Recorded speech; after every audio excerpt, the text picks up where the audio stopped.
स्वागत है दोस्तों जेएस नॉवल वर्ल्ड में, जहां हर कहानी में छुपा है रोमांच, हंसी के ठहाके और थोड़ी सी थ्रिल। तो तैयार हो जाए, क्योंकि अब शुरू होने वाला है एक नया किस्सा जो आपको ले जाएगा हंसी और रोमांच से भरी इस दुनिया में। महान आर्यावर्त साम्राज्य के 8 युद्ध कला के क्षेत्रों में हर कोई उनके भव्य शीर्षकों को जानता था, लेकिन उनके बीच के सूक्ष्म अंतर को अलग अलग पारिवारिक पृष्ठभूमि के कारण हर कोई नहीं समझ पाता था। पहले 4 क्षेत्रों में हर एक में 10 स्तर हैं, और अभ्यास की गई तकनीक के आधार पर शीर्ष प्रतिभाशाली और सामान्य युद्ध कलाकारों के बीच का अंतर आसमान जमीन का होता है। सुधा ने विस्तार से 4 क्षेत्रों के अंतर को समझाया। चक्र ब्रह्मांड क्षेत्र के बाद आता है आत्म संवहन क्षेत्र, जिसमें आत्म संकलन कला का अभ्यास किया जाता है। अलग अलग स्तरों की आत्म संकलन कला आत्मा को अलग अलग संख्या में संकलित कर सकती है, लेकिन शीर्ष स्तरीय कला इसे कम से कम 50 बार या उससे अधिक कर सकती है। हालांकि आत्म संकलन कला की तुलना में आत्म संवहन क्षेत्र का सबसे महत्वपूर्ण पहलू विरासत में मिली आत्मशक्ति का स्तर है। वही तय करता है कि आत्मा को कितनी बार संकलित किया जा सकता है। सुधा की आंखें मंच के नीचे बैठे लोगों पर घूमी और उन्होंने कहा, यदि आप चतुर्स्तंभ क्षेत्र के किसी युद्ध कलाकार की आत्मशक्ति को विरासत में लेते हैं तो आप आत्मा को 80 बार संकलित कर सकते हैं। यदि आप एक दानव आत्मा को विरासत में लेते हैं तो यह उस दानव की जाति के आधार पर 30 से 60 बार तक होता है। अगर आप केवल एक साधारण प्रेतात्मा या भूत को विरासत में लेते हैं तो आप ज्यादा से ज्यादा 20 बार संकलित कर सकते हैं, जो एक मध्यम स्तरीय आत्म संकलन कला से हासिल हो जाएगा। जब वह इस बिंदु पर पहुंची तो सुधा रुकी। उनकी नजर 2 युवा पुरुषों पर गई जिन्होंने रेशमी कपड़े पहने थे और उनकी आस्तीन पर अजगर के निशान थे। अगर विरासत में मिली आत्मशक्ति चतुर्स्तंभ क्षेत्र के युद्ध कलाकार से अधिक है तो जहां तक मुझे पता है उच्चतम 180 बार आत्म संकलन तक पहुंच सकता है, जो आत्म संवहन क्षेत्र की सीमा के करीब होना चाहिए। इन शब्दों के साथ प्रभावशाली परिवारों के कई वारिसों के चेहरे पर सदमे के भाव थे। शीर्ष आत्म संवहन क्षेत्र और साधारण आत्म संवहन क्षेत्र के बीच का अंतर लगभग 10 गुना था। जिन 2 युवा पुरुषों पर सुधा ने नजर डाली थी उनके भाव विपरीत थे। एक कुछ असहज लग रहा था, जबकि दूसरे ने संतुष्टि का भाव दिखाया। खासकर आसपास की हलचल सुनकर उसने तिरछी नजर से घृणा और उपहास के साथ देखा। 180 बार सीमा नहीं है, वीर ने सोचा। उसने सुंदर प्रशिक्षिका की ओर एक नजर डाली और चुपचाप सिर हिलाया। उच्चतम सीमा 360 बार आत्मसंकलन है। शायद। वीर ने मन ही मन 2 और शब्द जोड़े, क्योंकि सिर्फ इसलिए कि वह इसे हासिल नहीं कर सकता, इसका मतलब यह नहीं था कि दूसरे इससे भी उच्च स्तर तक नहीं पहुंच सकते।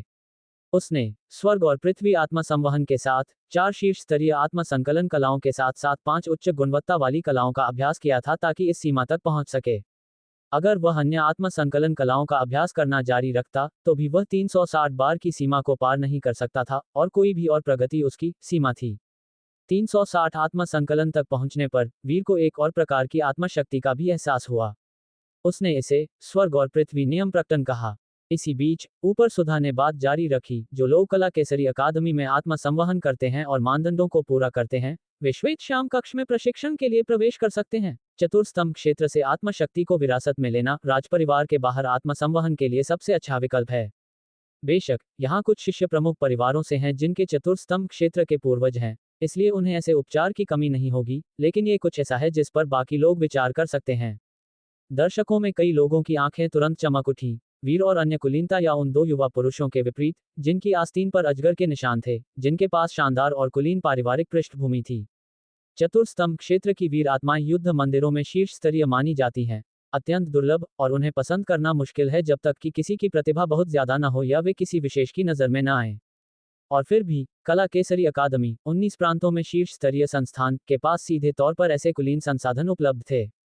आत्म संवहन क्षेत्र के बाद आता है देव यात्रा क्षेत्र।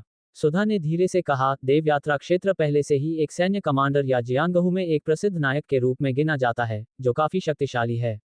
कला केसरी अकादमी में कोई अल्फा अकादमी में एक प्रशिक्षक के रूप में भी सेवा कर सकता है। कई लोगों ने हल्के से सिर हिलाया। देव यात्रा, यह उनके कुछ परिवार प्रमुखों का स्तर था। कई शहरों और क्षेत्रों में वे अकेले एक क्षेत्र पर हावी हो सकते थे। एक देव यात्री अपनी देव आत्मा को अपने शरीर से बाहर निकलने, मीलों की यात्रा करने और अपने आसपास के कई मीलों के भीतर सब कुछ महसूस करने दे सकता है। जब राक्षसों की जादूगरी या भ्रम तकनीकों का सामना करना पड़ता है तो वे उनसे बचने के लिए अपनी देव आत्मा का भी उपयोग कर सकते हैं। और देव आत्मा क्षेत्र में क्या अभ्यास किया जाता है? आत्मशोधन कला है। सुधा ने कहा, आत्मशोधन कलाओं की गुणवत्ता अलग अलग होती है। साधारण आत्मशोधन कलाएं जब शिखर तक विकसित की जाती हैं तो केवल 3 मील की यात्रा की अनुमति देती हैं। हालांकि एक उच्च गुणवत्ता वाली आत्मशोधन कला उस दूरी को दोगुने से भी ज्यादा कर सकती है जो 7 मील से अधिक तक पहुंचती है। सबसे उत्तम आत्मशोधन कलाएं और भी उल्लेखनीय हैं जो 18 मील तक की अनुमति देती हैं। उनकी नजरें कमरे में घूमी, दर्शकों के हैरान फिर भी जटिल भाव देखकर उन्होंने शांति से कहा, 18 मील देव यात्रा क्षेत्र की सीमा नहीं है, लेकिन सबसे उत्तम आत्मशोधन कलाएं अत्यधिक दुर्लभ हैं, जो केवल मुट्ठी भर कुलीन घरों और कुछ शक्तिशाली गुटों के पास हैं। और कला केसरी अकादमी के भीतर हमारे पास एक ऐसी कला है। ये सुनकर कुलीन परिवारों के कई वारिस उत्सुकता से चमक उठे। अगर आप अकादमी के भीतर लगन से अध्ययन और अभ्यास करते हैं और हमेशा अल्फा अकादमी के भीतर रहते हैं, तो आपको स्वाभाविक रूप से इसके साथ जुड़ने का अवसर मिलेगा, सुधा ने मुस्कान के साथ कहा। सच में, वे उसे सिखाने के लिए तैयार हैं। कहा जाता है कि हमारे अपने परिवार प्रमुख द्वारा अभ्यास की जाने वाली आत्मशोधन कला केवल एक मध्यम स्तरीय है। कुछ ने पहले ही उत्तेजना में अपनी मुट्ठियां भींच ली थीं, उनके दिल तेजी से धड़क रहे थे। कला केसरी अकादमी में कड़ी मेहनत से अध्ययन करना, एक दिन वापस आने और परिवार के प्रमुख को पार करने का मौका था। यह विचार ही रोमांचक था। हम सामने की पंक्ति में आस्तीन पर अजगर के निशान वाले एक युवा पुरुष ने एक हल्की सी हंसी छोड़ी, उसकी आंखों में घृणा भरी हुई थी। सबसे उत्तम आत्मशोधन कला, ये दिन के अंत में सिर्फ 18 ली है। महान आर्यावर्त की शाही परिवार की नंबर 1 आत्मशोधन कला की तुलना में यह अभी भी बहुत हीन है। शीर्ष स्तरीय आत्मशोधन कला किसी को 25वीं तक की देव यात्रा का अनुभव करा सकती है। यह एक शहर की आधी दूरी के बराबर है। एक साधारण देव यात्रा क्षेत्र के विरोधी के खिलाफ ये लगभग एक सहज कुचलना था।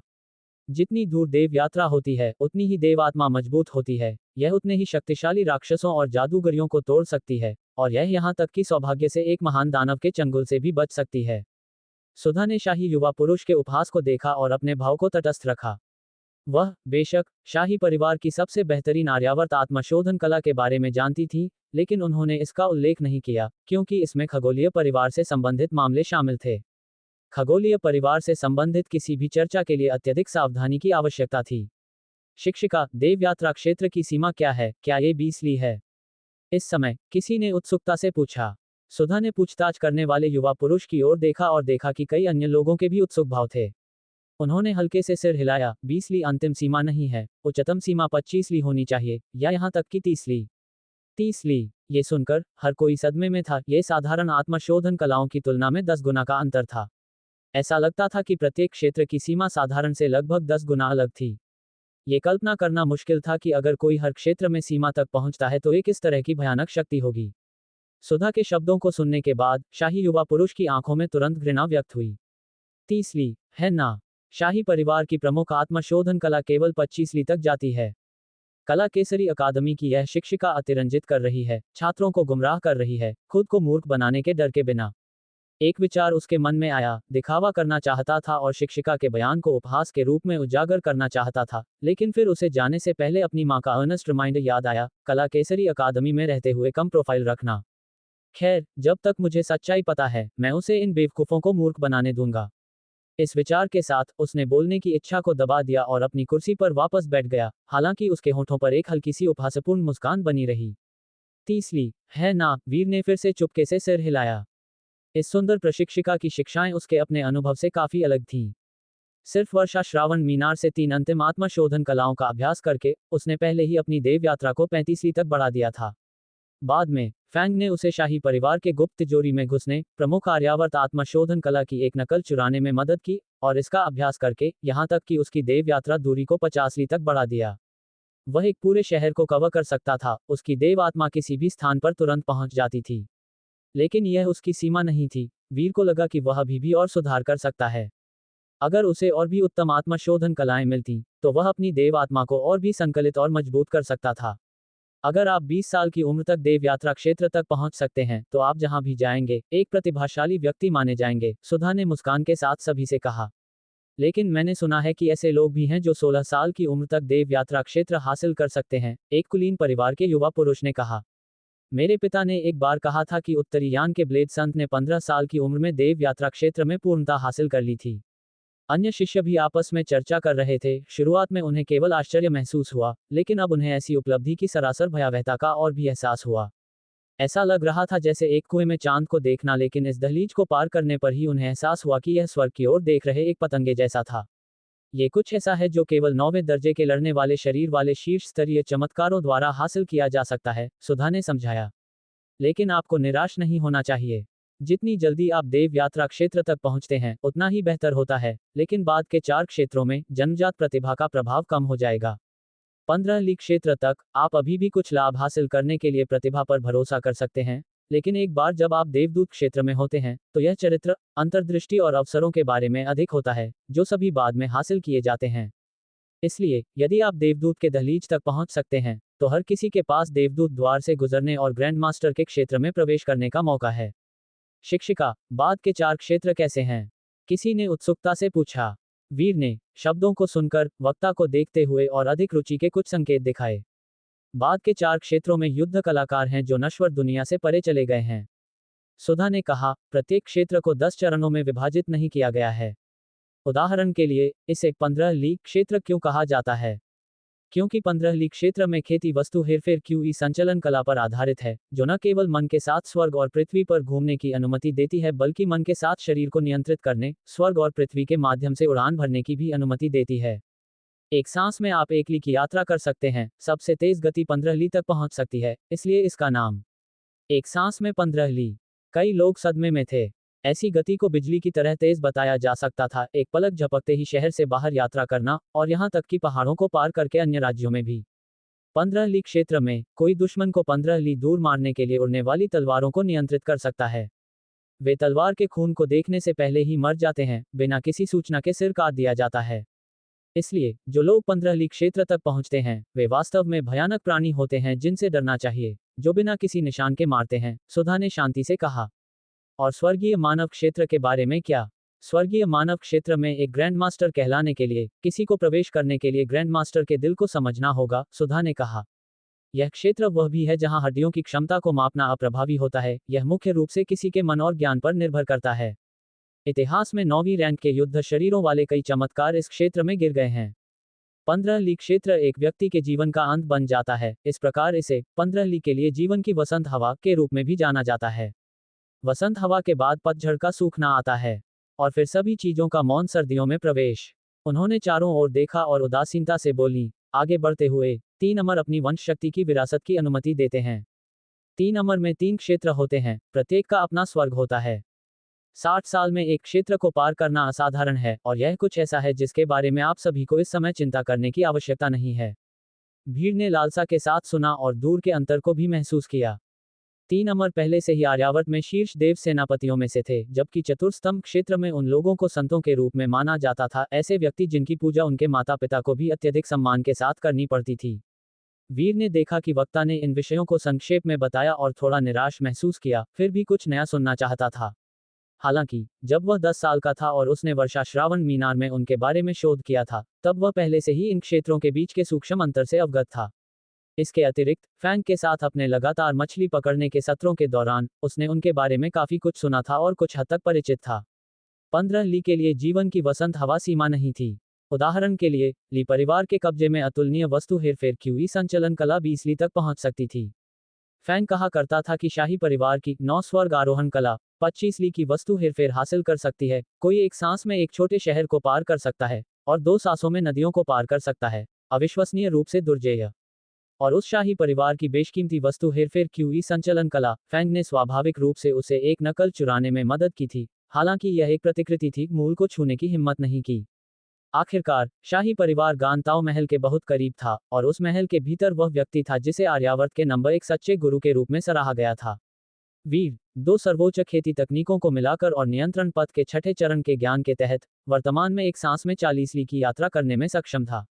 उसे लगा कि यह अभी भी सीमा नहीं है, अधिक अतुलनीय वस्तु हेरफेर तकनीकों को मिलाकर वह इसे और बढ़ा सकता है। जहां तक उसके वर्तमान क्षेत्र का सवाल था, वह 15 लीग क्षेत्र के शिखर पर था, ग्रैंडमास्टर क्षेत्र से केवल एक कदम दूर। भौतिक शरीर पथ के 6ठे चरण के ज्ञान के तहत वह किसी भी क्षण ग्रैंडमास्टर क्षेत्र में कदम रख सकता था, लेकिन उसने अभी तक ऐसा नहीं किया था क्योंकि उसमें एक ग्रैंडमास्टर के दिल की कमी थी। हालांकि वीर को लगा कि वह किसी भी समय उस अवसर को छू सकता है। एक ग्रैंडमास्टर के दिल को कैसे संकलित करें? सबसे पहले, किसी को स्वर्गीय द्वार को छूना होगा। दूसरा, किसी का अपना रास्ता खोजना होगा। भौतिक शरीर पद द्वारा दिए गए ज्ञान ने पहले ही उसे एथेरियल स्वर्गीय द्वार को छूने के लिए प्रेरित किया था, जिससे उसे ग्रैंडमास्टर क्षेत्र में आधा कदम रखने की अनुमति मिली थी। लेकिन क्योंकि वह अपने निवास में अलग थलग रहा था, दैनिक रूप से विभिन्न कलाओं में डूबकर अपने कौशल बिंदुओं को बढ़ाने के लिए, उसका मन युद्ध कला पर नहीं रहा था, और स्वाभाविक रूप से उसने अपना खुद का ग्रैंड मास्टर का दिल नहीं पाया था। अब जब वह अपने मन को साफ करने के लिए बाहर आया था, तो वीर को लगा कि ग्रैंड मास्टर क्षेत्र में कदम रखने का अवसर किसी भी क्षण आ सकता है। मंच पर युद्ध कला के 8 क्षेत्रों पर चर्चा समाप्त करने के बाद सुधा ने फिर दर्शकों से कहा, अल्फा अकादमी में प्रवेश करने में सक्षम होना यह इंगित करता है कि आप सभी में उत्कृष्ट क्षमता है, लेकिन अहंकारी न बने। कला केसरी अकादमी की सच्ची अतुलनीय तकनीकें श्वेत श्याम कक्ष के भीतर रहती हैं। केवल वे जो श्वेत श्याम कक्ष में प्रवेश करते हैं, वही सच्चे चुने हुए लोग हैं। वीर की नजरें थोड़ी बदल गईं क्योंकि उसने उसकी ओर देखा। श्वेत श्याम कक्ष में प्रवेश करने के 2 तरीके हैं, उसने कहा। पहला, हमारी अल्फा अकादमी की एक युद्ध कला रैंकिंग है। जो लोग लगातार 6 महीनों तक शीर्ष 5 में रहते हैं, वे श्वेत श्याम कक्ष में प्रवेश कर सकते हैं। दूसरा, मो नदी युद्ध के मैदान के परीक्षणों के माध्यम से है। जब उसने मो नदी का उल्लेख किया, तो दर्शकों के बीच थोड़ी हलचल हुई। वीर की आंखें सिकुड़ गईं। उसने वर्षा श्रावण मीनार में मो नदी युद्ध के मैदान से संबंधित कई जानकारी के टुकड़ों को देखा था, एक अत्यंत रहस्य और खतरे का स्थान, लेकिन ली परिवार के अधिकार क्षेत्र में नहीं था। सुधा ने भीड़ को स्कैन किया, ये देखते हुए कि प्रमुख परिवारों के कुछ शिष्य तनाव में थे जबकि विभिन्न परिवारों के अन्य लोग अनजान लग रहे थे। उसने जारी रखा, हम सभी जानते हैं कि 5 देव सेनापतियों में से 4 को सीमा पार करने वाले राक्षसों को दबाने के लिए सीमा पास पर तैनात किया गया है। प्रत्येक पूर्व, दक्षिण, पश्चिम और उत्तर दिशा में बैठा है।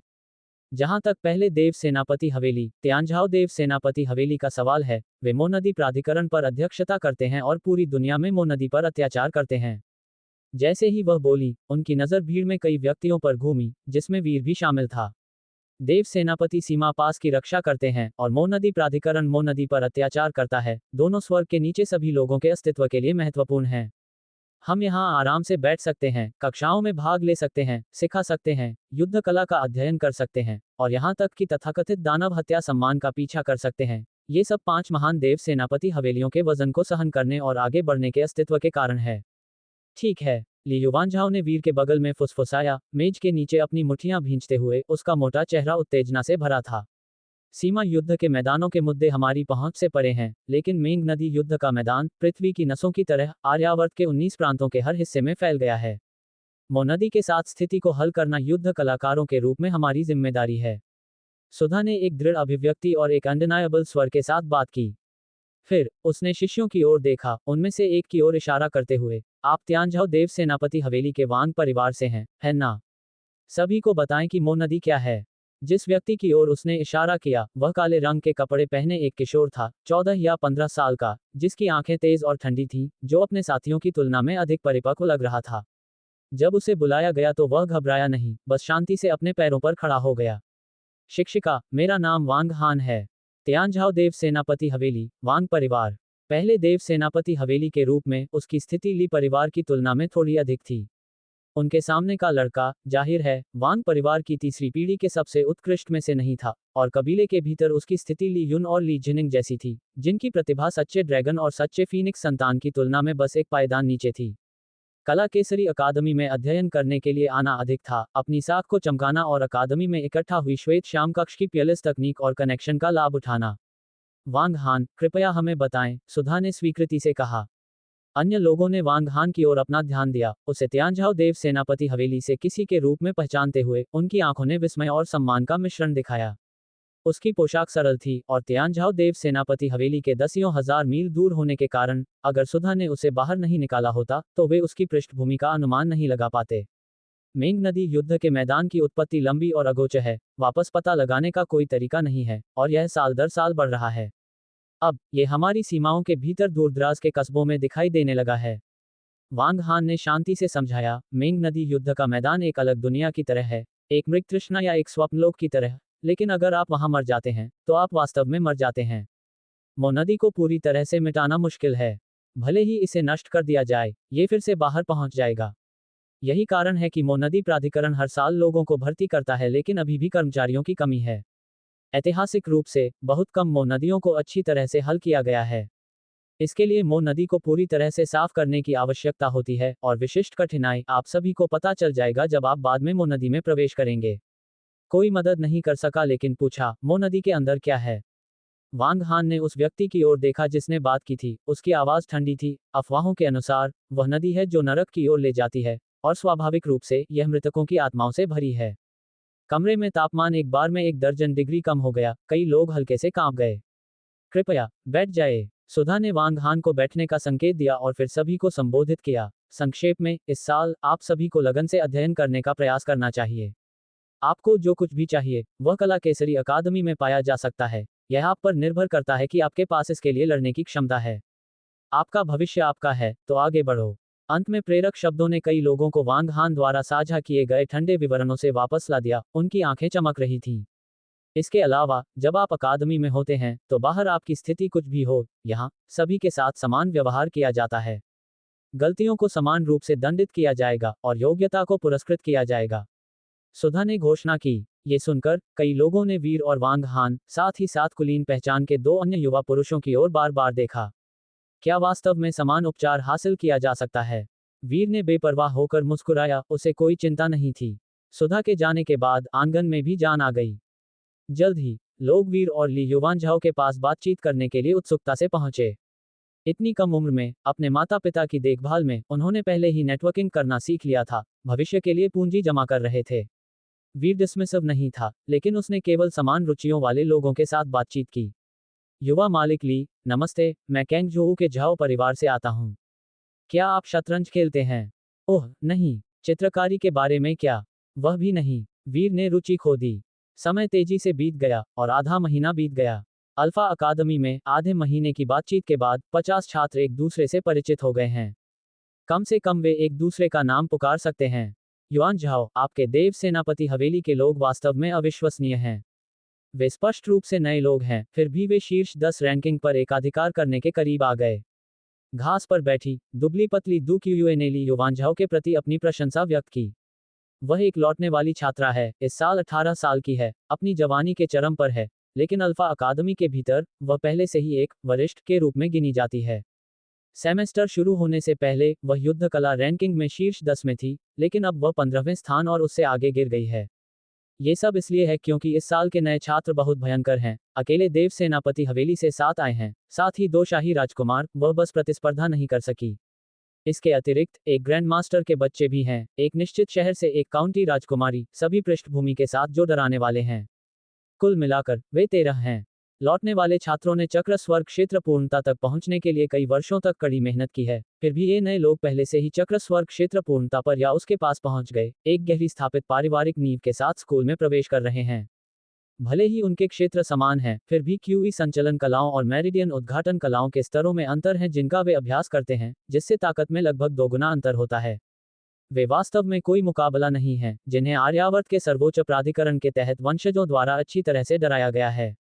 ये ठीक है, मुझे लगता है मैं केवल 6ठे स्थान पर हूँ, अभी भी थोड़ा दूर हूँ, ली युवानझाओ ने कहा। दू क्यूए अवाक रह गई। उनके बगल में लियांगजोऊ के प्रमुख परिवारों से एक और नया व्यक्ति झेंग बाई ने एक कड़वी मुस्कान दी। एक नए छात्र के रूप में वह केवल 38वें स्थान पर था। केवल वे जिनके पास आसमान उच्च कनेक्शन है, वे लौटने वाले छात्रों को इस तरह से धमका सकते हैं। जहां तक उनके जैसे प्रमुख परिवारों के बच्चों का सवाल है, उन्हें अभी भी नियमों का पालन करने और वरिष्ठ छात्रों से मार्गदर्शन स्वीकार करने की आवश्यकता है। मैदान में कुछ स्पारिंग और तकनीकों का आदान प्रदान कर रहे हैं। दू क्यूए जटिल भावनाओं के साथ युद्ध कला रैंकिंग को देखती है। वर्तमान में शीर्ष 5 में केवल एक लौटने वाला छात्र चिपका हुआ है, जैसे कि वे वरिष्ठों के लिए गरिमा का आखिरी अंश का प्रतिनिधित्व कर रहे हों। दोनों राजकुमार पहले और दूसरे स्थान पर हैं। शाही परिवार की मेरिडियन उद्घाटन कला और क्यूई संचलन कला को दुनिया में बेजोड़ माना जाता है, स्वाभाविक रूप से राजकुमारों द्वारा भी अभ्यास किया जाता है। तीसरे स्थान पर देव सेनापति हवेली से वांग हान है। इस नाम को देखकर दू क्यूए की आंखें थोड़ी बदल जाती हैं। राजकुमारों के अलावा वर्तमान में अल्फा अकादमी में सबसे डॉन्टिंग व्यक्ति यह वांग हान है। हालांकि केवल 15 साल का है, वह अपने हमलों में क्रूर और निर्णायक है, अपनी रणनीति में भयंकर है, दूसरों के विपरीत पूरी तरह से, जैसे कि वह खून और आग के बपतिस्मा से गुजरा हो। ये पता चला था कि इस वांग हान ने मो नदी प्राधिकरण में 1 साल तक सेवा की थी। चौथे स्थान पर उस ग्रैंड मास्टर की बेटी है। कहा जाता है कि उसने पहले ही तलवारबाजी के दिल को समझ लिया है। उसकी तलवार कौशल एथेरियल और भयावह रूप से शक्तिशाली हैं। 5वें स्थान पर वह लौटने वाला छात्र है, युद्धकला रैंकिंग पर पूर्व नंबर 1, जिसकी भाला कौशल उच्च ग्रेड पूर्णता स्तर तक पहुंच गई है। कल ही उसने ली युवांझाओ के खिलाफ लड़ाई लड़ी और मुश्किल से आधे कदम से जीत हासिल की। ली युवांझाओ जो पास में बैठा है, वह 6ठे स्थान पर है। उसके बाद उसके 2 साथी शिष्य ली युन और ली जिनिंग हैं। अजीब, तुम्हारा भाई हाउ कहाँ है? वह यहाँ क्यों नहीं है? दू क्यूयुए की जिज्ञासा पीक्ड हुई क्योंकि उसने आंगन को स्कैन किया। जिस तरह से ली युवांझाओ हमेशा हाउ को श्रद्धापूर्वक संदर्भित करता है, यह आंखों वाले किसी भी व्यक्ति के लिए स्पष्ट है कि वह समान उम्र के इस युवा पुरुष का बहुत सम्मान करता है। इससे स्वाभाविक रूप से आश्चर्य और अस्टोनिशमेंट की भावना पैदा हुई। हालांकि हर बार जब एक सबक समाप्त होता है, तो वह व्यक्ति दूर भाग जाता है जैसे कि वह शौचालय जाने की जल्दी में हो। इन सहज स्पारिंग सत्रों और युद्ध कला रैंकिंग के लिए चुनौतियों में उन्होंने कभी भी उसकी आकृति नहीं देखी, जैसे कि वह अल्फा अकादमी के हर दिन के जीवन के बाहर मौजूद हो। यहाँ तक कि सबक के दौरान भी हर बार जब उसने तिरछी नजर डाली, तो वह या तो सो रहा था या एक किताब जैसी कुछ चीज पकड़े हुए था, लगातार नोट्स ले रहा था। इतनी मेहनत कर रहा है। पहले उसे कुछ हद तक प्रभावित महसूस हुआ, लेकिन बाद में एक आकस्मिक नजर पर उसे एहसास हुआ कि किताब में एक भी शब्द नहीं था, केवल रेखा चित्रों से भरा हुआ था। चित्र सभी भयंकर दानव जीव थे और जलीय कबीले से लग रहे थे। इसके अलावा शिक्षिका सुधा के भी कई चित्र थे, कुछ में बिल्ली के कान और पूंछ जोड़े गए थे, जो शिक्षिका सुधा को एक अपूर्ण रूप से परिवर्तित दानव की तरह चित्रित कर रहे थे। ये डूडलिंग से कम नहीं था। फिर भी इसके बावजूद दू क्यूयू अभी भी बता सकती थी कि कलात्मक कौशल उत्तम था, सटीकता के साथ जीवन में लाया गया था, कुछ ऐसा जो काफी अभ्यास के बिना हासिल नहीं किया जा सकता था। लेकिन फिर वे सभी युद्ध कलाकार हैं। किसके पास अन्य चीजों पर समय बिताने का अवकाश है? भाई हाउ खेलने गए होंगे, ली युवानझाओ ने बेपरवाह होकर कहा। वह ली हाउ के व्यवहार के आदी हो गया था। उनके साथ अभ्यास करना, मजाक के अलावा, यहाँ तक कि महान चाची के बेतहाशा विनती करने पर भी अखाड़े में हाउ की छाया कभी नहीं देखी गई। बचपन से हाउ ने अपनी उम्र के दूसरों के साथ कभी भी घुलमिल नहीं किया था, जब तक कि वे उसके पास नहीं जाते। खेलना, ली युवानझाओ को इतनी लापरवाही से बोलते सुनकर दू क्यूयुए और झेंगबाई दोनों स्तब्ध रह गए। उनकी छोटी पीठ पर कोड़ों के निशान और उनकी पीठ पर बेंत के निशान ने बहुत पहले ही उनके अस्तित्व में प्रयास शब्द को आत्मसात कर लिया था। खेलना, वे चाहते थे लेकिन हिम्मत नहीं करते थे। उनके पिताओं के शब्दों में, आप अब जिसके साथ खेल रहे हैं वह समय है, और आप भविष्य में जिसके साथ खेल रहे होंगे वह आपका जीवन होगा। आप एक असाधारण व्यक्ति कैसे बन सकते हैं अगर आप सबसे कड़वे दुखों को सहन नहीं करते हैं? परिवार की समृद्धि आप पर निर्भर करती है। अगर आप इतने ढीले हैं तो आप अपने पूर्वजों के लिए कैसे जी सकते हैं? खेलना एक ऐसा तुच्छ शब्द है, फिर भी उनके लिए यह अविश्वसनीय रूप से दूर है, एक वर्जित की तरह अवर्णनीय। क्या वह युद्ध कला रैंकिंग में भाग नहीं ले रहा है? अगर ऐसा है, तो उसे बीटा अकादमी के छात्रों द्वारा चुनौती दी जाएगी, और फिर उसे वहां डिमोट कर दिया जाएगा, दू क्यूयुए ने कहने में संकोच किया। ली युवानझाओ की आंखें हल्के क्रोध में चौड़ी हो गईं, कौन हिम्मत करता है? अगर कोई भाई हाउ को चुनौती देता है, तो मैं बीटा अकादमी में डिमोट हो जाऊंगा और उन्हें वापस हराऊंगा। दू क्यूयुए, झेंगबाई, वाह, अब ये दबंग होना है। आपके पास देव सेनापति हवेली का समर्थन है, इसलिए शायद बहुत ज्यादा चैलेंज नहीं होंगे, लेकिन आपको एक साल में मो नदी युद्ध के मैदान के परीक्षण के लिए खुद पर भरोसा करना होगा। दू क्यूयुए ने रिजेंटफुली कहा, बाहर विनाश मिशनों पर हम अभी भी हमारे परिवारों द्वारा भेजे गए विशेषज्ञों के गुप्त संरक्षण पर भरोसा कर सकते हैं, लेकिन मो नदी युद्ध के मैदान में हम अपने दम पर हैं और सेना में शामिल नहीं हो सकते हैं। मो नदी युद्ध के मैदान में हमारा परीक्षण किया जाता है, एक समय में केवल एक व्यक्ति को प्रवेश करने की अनुमति देता है। ये सच है। ली युवानझाओ थोड़ा बहन सिकुड़ी और एक पल के लिए सोचा, मैं इस मामले के बारे में हाउ से बाद में बात करूंगा। दू क्यूयुए शब्दों के लिए नुकसान में थी। क्या देव सेनापति हवेली के युवा मालिक ने इस मामले को गंभीरता से नहीं लिया? अल्फा अकादमी के पीछे एक झरने के ऊपर 2 आकृतियां झरने के ऊपर चट्टान के किनारे पर बैठी थीं, पी रही थीं और शतरंज खेल रही थीं, इत्मीनान से बात कर रही थीं और हंस रही थीं। अचानक एक आकृति झरने के तल से छलांग लगा गई, बिना पानी की एक बूंद को छुए कई दर्जन फीट ऊंचे झरने पर कूदते हुए, और 2 के सामने उतरी, 2 स्क्यूअर्ड भुना हुआ खरगोश पकड़े हुए। तुम छोटे न्यूकमर को देखकर दोनों शतरंज खेलने वाले बुजुर्ग हंसे, फिर तुरंत सूंघा, अच्छी महक आ रही है। वीर ने भुना हुआ खरगोश दोनों बुजुर्गों को सौंप दिया, मुस्कुराते हुए, इन्हें आजमाएं। शतरंज खेलने वाले बुजुर्ग कोई और नहीं बल्कि झाओ जोंग्युआन और शेन युनकिंग थे, दोनों अल्फा अकादमी में प्रशिक्षक थे और पिछले आधे महीने में वीर के खाना पकाने से पूरी तरह से जीत गए थे। तुम्हारा खाना पकाने का कौशल वास्तव में कुछ और है। शेन युनकिंग ने एक टुकड़ा लिया और प्रशंसा करने में मदद नहीं कर सका। वह और झाओ ज़ोंग्युआन इस समय केफ्री और मिलनसार लग रहे थे, लेकिन अकादमी में पढ़ाते समय उन्होंने प्रशिक्षकों के रूप में एक सख्त अधिकार बनाए रखा। यहाँ तक कि दोनों राजकुमारों को भी उनके सामने ठीक से व्यवहार करना पड़ता था, नियमों का सख्ती से पालन करना पड़ता था। एक राजकुमार होना निश्चित रूप से प्रतिष्ठित था, लेकिन कला केसरी अकादमी में पढ़ने वाले राजकुमारों को जरूरी नहीं कि पसंद किया जाए, और उनका जीवन प्रशिक्षकों जितना लंबा भी नहीं हो सकता है। दोनों को अपनी कमर पर शाही टोकन को अत्यधिक विनम्र या चापलूसी करने की आवश्यकता नहीं थी। तुम पहले ही मुझसे आज 2 खेल हार चुके हो, क्या तुम्हें अपने मार्शल आर्ट अभ्यास पर वापस नहीं जाना चाहिए? खरगोश खाते समय झाओ ज़ोंग्युआन ने वीर को अपना हाथ आजमाने के लिए उत्सुक देखा और उल्लेख करने में मदद नहीं कर सका। उसे शतरंज खेलना बहुत पसंद था, लेकिन हर समय हारना नहीं। शेन के साथ शतरंज खेलना अधिक आरामदायक था, बहुत ज्यादा ड्रेनिंग नहीं था, और वह वास्तव में जीत सकता था। मार्शल आर्ट का अभ्यास बहुत उबाऊ है, खासकर जब ये श्वेत श्याम कक्ष से नहीं है। वीर ने कहा, तुम अभी आए हो और पहले से ही अतुलनीय तकनीकों के बारे में सोच रहे हो, इच्छाधारी सोच, दोनों ने कहा, वीर की अवास्तविक उम्मीदों पर सिर हिलाते हुए। पहले, जब वीर शतरंज के लिए उनके पास आया, तो उन्होंने उसकी क्षमता का आकलन किया था। वह उस फ्रिवलस डैंडी नहीं था जिसकी उन्होंने कल्पना की थी, और अल्फा अकादमी में अधिकांश लोगों की तुलना में अधिक शक्तिशाली था। लेकिन मुद्दा यह था कि युवा पुरुष को मार्शल आर्ट का अभ्यास करने में कोई दिलचस्पी नहीं थी। जब वे शतरंज खेलते थे और कभी कभी उसे कुछ संकेत देने की कोशिश करते थे, तो यह उल्टा हो जाता था। तुम हारने वाले हो, और तुम्हारे पास अभी भी अन्य चीजों के बारे में बात करने का समय है। क्या तुम ध्यान केंद्रित कर सकते हो? शतरंज के मोहरे को उठाओ, शतरंज के मोहरे को उठाओ। कैसे? मैं तुम्हें 5 पत्थर का हैंडीकैप दूं? बुजुर्ग कुछ हद तक चकित थे, वीर के लिए झुंझलाहट और स्नेह का मिश्रण महसूस कर रहे थे।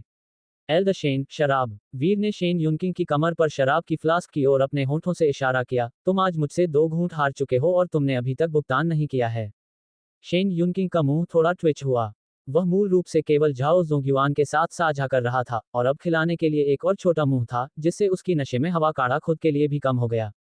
अपने शब्द के एक आदमी के रूप में उसने हल्के से सूंघा और शराब के गॉड को वीर की ओर उछाला, आसान हो जाओ, तुम अभी भी युवा हो।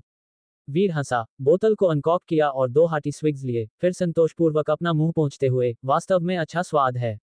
6 तरीकों से खाना बनाना, उसका दायरा व्यापक था। वह खुद बेहतरीन शराब बना सकता था, लेकिन इसमें बहुत ज्यादा समय लगता था, और वह परेशान होने के लिए बहुत आलसी था। वीर के कैफरी डिमीना को देखकर बुजुर्गों ने बस असहाय होकर मुस्कुराया और अपने भुने हुए खरगोशों को चबाते रहे। वीर ने शराब के गॉड को शेन युनकिंग को लौटा दिया, अपनी पीठ पर पैटेड किया और कहा, मैं कल फिर आऊंगा। उसके साथ, उसने कृपापूर्वक छलांग लगाई, उसकी आकृति हवा की तरह तेज थी, और झरने से परे सफेद पत्थरों पर उतरी। फिर, एक धुन गुनगुनाते हुए, वह इत्मीनान से जगह छोड़ गया। वह केवल 2 घूंट शराब के लिए झरने पर चढ़ गया था और दोनों बुजुर्गों को प्रशंसा के टोकन के रूप में खरगोश देने के लिए। ये बच्चा, जैसे ही उन्होंने उसकी प्रस्थान करती आकृति को देखा, दोनों ने रायली हंसा, कभी भी ऐसे असामान्य युवा से नहीं मिला था।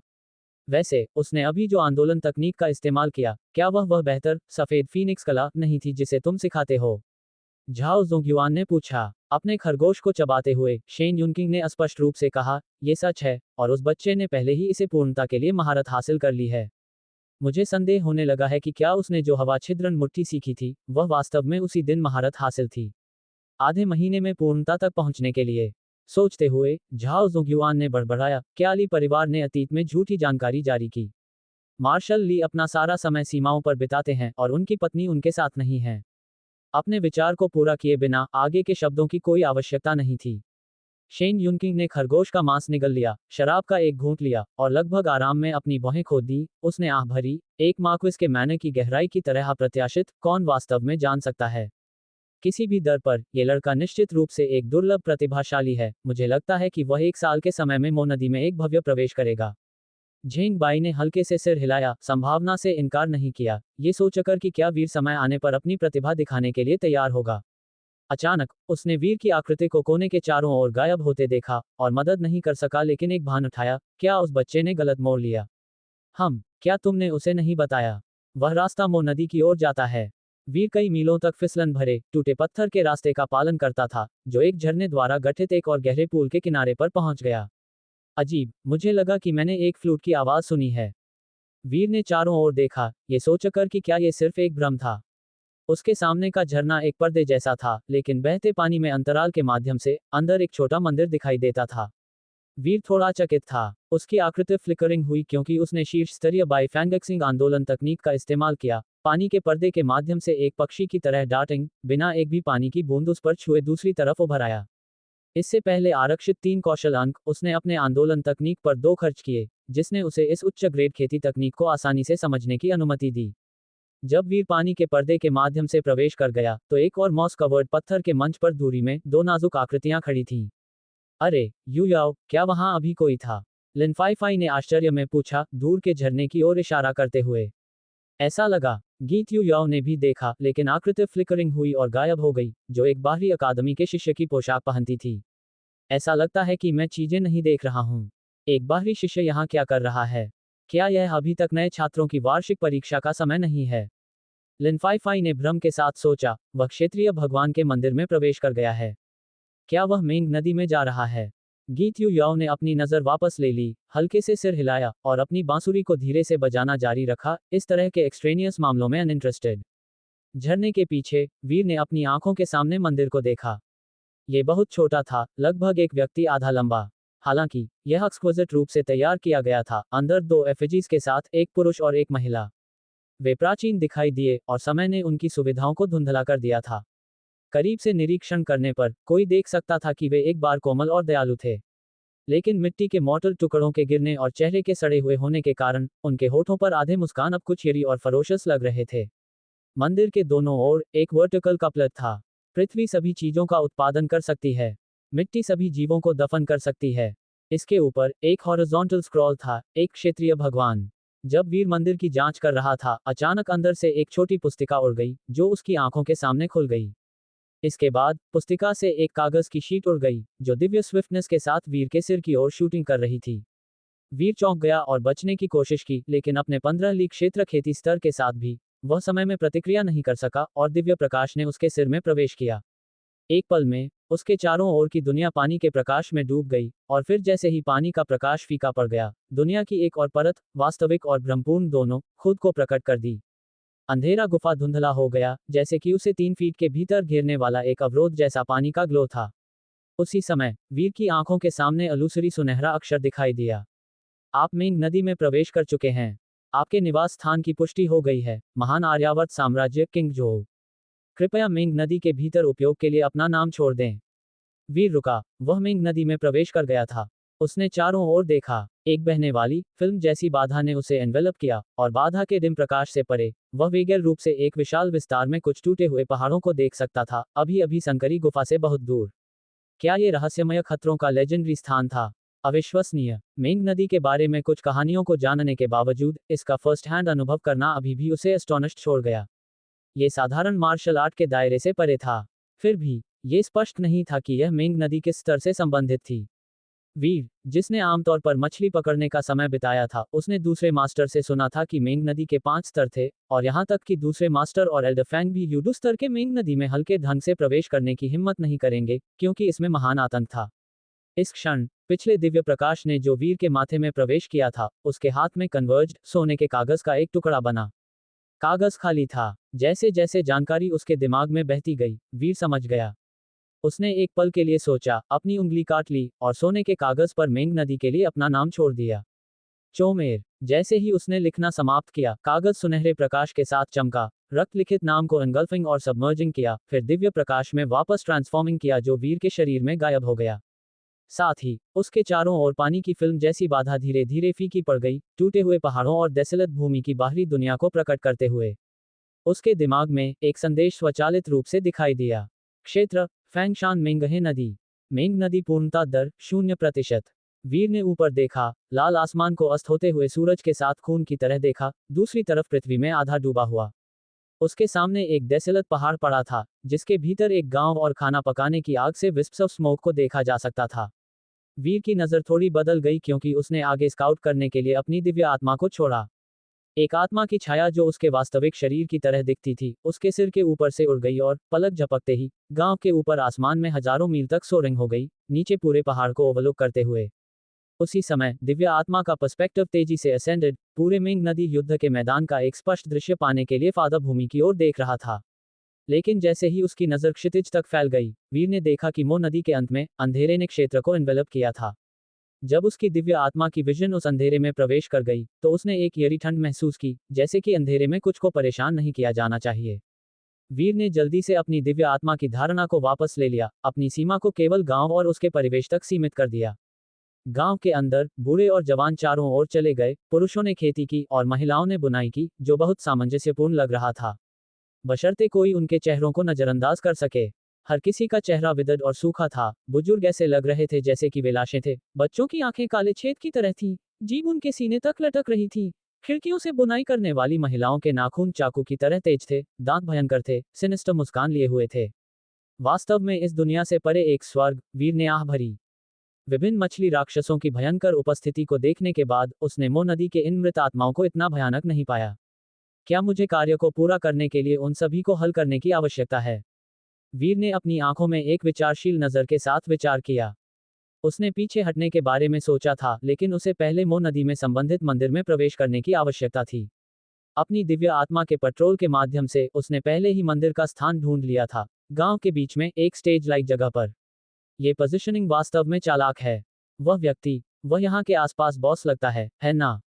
आत्मा संवहन क्षेत्र में क्या मृतकों में अभी भी उनकी अपनी आत्मा की छाया हो सकती है?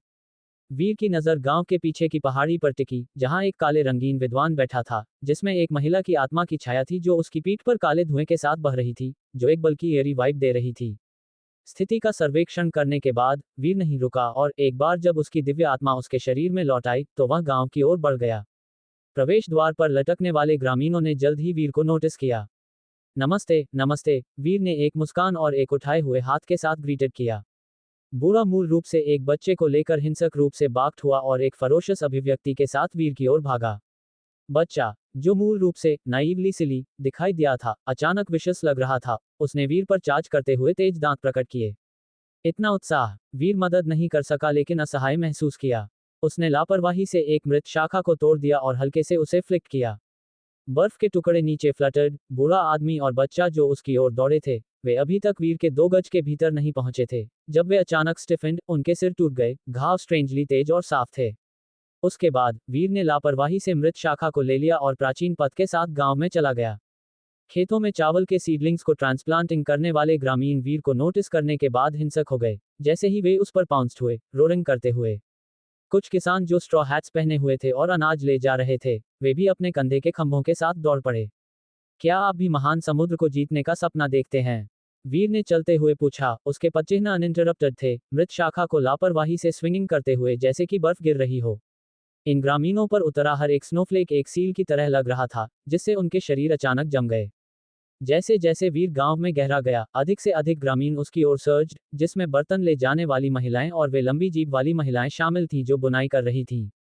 वे सभी चक्र ब्रह्मांड क्षेत्र में हैं, टीएस्क, और यहां तक कि कुछ परफेक्ट चक्र ब्रह्मांड में भी हैं। वीर ने डेड ब्रांच को स्विंगिंग करते हुए, ब्रॉड सड़क के साथ चलते हुए, सेवर्ड कॉप्सेस का एक निशान पीछे छोड़ दिया। ये मृत भूत लगते थे, माना जाता था कि बिना फिजिकल फॉर्म के, लेकिन इस मो नदी में उनके पास शरीर, खून और मांस था। सेवर्ड होने पर काला खून छिड़क रहा था। क्या ये वही मो नदी हो सकती है जिसका 1 साल में हमारा परीक्षण किया जाएगा? वीर ने खुद से मम्बल्ड किया। इस मो नदी की कठिनाई उसे उच्च नहीं लगी। उसने अब तक जो एकमात्र रियल खतरा देखा था, वह गांव के पीछे आत्मसंवहन क्षेत्र में काले रंगीन विद्वान था। अल्फा अकादमी के शिष्यों का परीक्षण करने के लिए आत्मसंवहन क्षेत्र का उपयोग करना वास्तव में उचित था।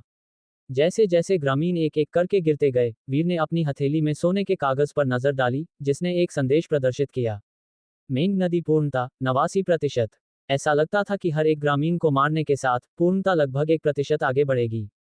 मो नदी की प्रकृति को देखते हुए, भले ही मैं उन सभी को हल करूं, 100% पूर्णता तक पहुंचना असंभव लगता है। इसे पूरी तरह से डिसइंटीग्रेट करने के लिए, वीर ने मर्मर किया। मो नदी को दबाने में कठिनाई यहाँ है, केवल 100% रेजोल्यूशन के साथ ही इसे गायब किया जा सकता है। कहा जाता था कि किसी ने मो नदी में सभी मृतकों को एक्सटर्मिनेटिंग करने की कोशिश की, सब कुछ नष्ट कर दिया, लेकिन फिर भी विफल रहा। मो नदी को नष्ट या वॉन अवे नहीं किया जा सकता था। जब तक इसे हल नहीं किया जाता, ये पुनर्जीवित हो जाएगा, फिर से वापस आ जाएगा और दुनिया के किसी भी हिस्से तक फैल जाएगा। वीर मंच के बगल में मंदिर से गुजरा, उस पर नजर डाली लेकिन तुरंत बाहर निकलने का फैसला नहीं किया। चूंकि वह यहाँ था, उसने कोशिश करने का फैसला किया और देखा कि वह किस हद तक इसे हासिल कर सकता है, क्योंकि यह उसकी पहली मुठभेड़ थी। वीर ने अपनी दिव्य आत्मा का आह्वान किया और रिस्प्लेंडेंट आत्मा सिलोएट उसके सिर के ऊपर से उड़ गई, आसमान में घूमते हुए। जल्द ही वीर को गांव के किनारे के कोने में दो भटकते हुए बच्चे मिले। अपने शरीर को हिलाए बिना उसकी दिव्य आत्मा नीचे स्वूप्ड हुई। एक आकस्मिक स्वीप के साथ जमीन पर सैंड और डस्ट स्टर्ड हुई और पेबल्स बाहर शॉट दो शेष मछलियों को पियर्सिंग करते हुए जो जाल के माध्यम से स्लिप्ड हुई थीं। मो नदी की पूर्णता 90%। उसकी दिव्य आत्मा लौटने पर वीर आगे बढ़ा 15 मील तक और अगले पल उसकी आकृति सीधे गांव के पीछे की पहाड़ी पर दिखाई दी, काले रंगीन विद्वान के बगल में। वीर के अचानक दिखाई देने से काले रंगीन विद्वान थोड़ा स्टार्टल्ड हुआ। वीर ने पहले ही देखा था कि यह काले रंगीन विद्वान बाहर के ग्रामीणों से अलग था, उसकी अभिव्यक्ति नम नहीं थी लेकिन उसमें स्वतंत्र विचार था। काले रंगीन विद्वान की पीठ पर पड़ी महिला की आत्मा सिलोएट ने अचानक ऊपर देखा, उसकी नजरें कोल्डली वीर पर फिक्स्ड थीं। तुम्हारे क्षेत्र के एक व्यक्ति को यहां दिखाई नहीं देना चाहिए, काले रंगीन विद्वान ने धीरे से कहा। वीर ने जवाब दिया, मैं भी नहीं चाहता था, लेकिन मैं गलती से अंदर भटक गया। काले रंगीन विद्वान एक पल के लिए चुप हो गया, फिर कहा, इससे पहले कि हम लड़ें, क्या तुम मुझे अपना काम खत्म करने दोगे? वीर ने देखा कि वह एक हाथ में एक पैलेट और दूसरे में एक ब्रश पकड़े हुए था। ब्रश खून से सना हुआ था, जबकि उसके सामने ईजल पर एक महिला का पोर्ट्रेट था। पेंटिंग में महिला उसकी पीठ पर वाली से स्ट्राइकिंग समानता रखती थी। क्या तुम भी चित्रकला कला के लिए सराहना करते हो? वीर काफी हैरान था, एक मृत आत्मा से अभी भी ऐसे शगल में शामिल होने की उम्मीद नहीं थी। काले रंगीन विद्वान ने जवाब नहीं दिया लेकिन अपने ब्रश के साथ पेपर पर स्ट्रोक जोड़ना शुरू कर दिया। ये देखकर वीर ने ऑब्जर्व करने में रुचि ली। काले रंगीन विद्वान का पेंटिंग कौशल बुरा नहीं था, वीर ने पहले देखा था, जो शीर्ष नौच माना जाता था। तुम बाहर के ग्रामीणों से अलग लगते हो, वीर ने टिप्पणी की। काले रंगीन विद्वान ने बहन से कुड़ी, उसे पेंटिंग करते समय परेशान होना पसंद नहीं था, लेकिन वीर की ताकत ने उसे इंटरप्शन को सहन करने के लिए कोई विकल्प नहीं छोड़ा। वे केवल मेरे दास हैं, काले रंगीन विद्वान ने उदासीनता से कहा। तो तुम वह ऑब्सेशन हो जिसने इस मेंगहे नदी को जन्म दिया है, वीर ने कहा। अगर मैं तुम्हारे साथ चीजों को सुलझाता हूं, तो यह मेंगहे नदी नष्ट मानी जानी चाहिए, मुझे लगता है। तुम मुझे मार नहीं सकते। काले रंगीन विद्वान ने उदासीनता से बात की, भले ही तुम इस जगह को नष्ट कर दो, मैं फिर से वापस आ जाऊंगा। पहले ही मर चुके हो, तुम आगे बढ़ने से इनकार क्यों करते हो? वीर ने आह भरी। काले रंगीन विद्वान का हाथ जिसने ब्रश पकड़ा था, थोड़ा रुक गया और उसके मुंह का कोना एक मॉकिंग ठंडी मुस्कान में कर्ल्ड अप हुआ। वह कुछ कहने के कगार पर लग रहा था लेकिन अचानक रुक गया, जैसे कि उसे डर था, शब्द कभी उसके होठों को नहीं छोड़ते थे। वह कुछ बार कोल्डली हंसा, वीर को नजरअंदाज करते हुए और अपनी पेंटिंग पर ध्यान केंद्रित किया। वीर उसके बगल में घूमता रहा, परिवेश की जांच कर रहा था। ये देखकर कि काले रंगीन विद्वान ने अब उस पर कोई ध्यान नहीं दिया, उसकी नजर भी कलाकृति पर चली गई। ब्रश इंक में नहीं बल्कि खून में डुबोया गया था, इस प्रकार पेंटिंग बल्कि फियर्स और फॉर्मिडेबल लग रही थी। हालांकि वीर आंतरिक पेंटिंग कौशल को देख रहा था। यहाँ तुम्हारा ब्रशवर्क बहुत नर्म है। एक ऐसे क्षेत्र को नोटिस करते हुए जिसमें विस्तार की कमी थी, वह इसे इंगित करने में मदद नहीं कर सका।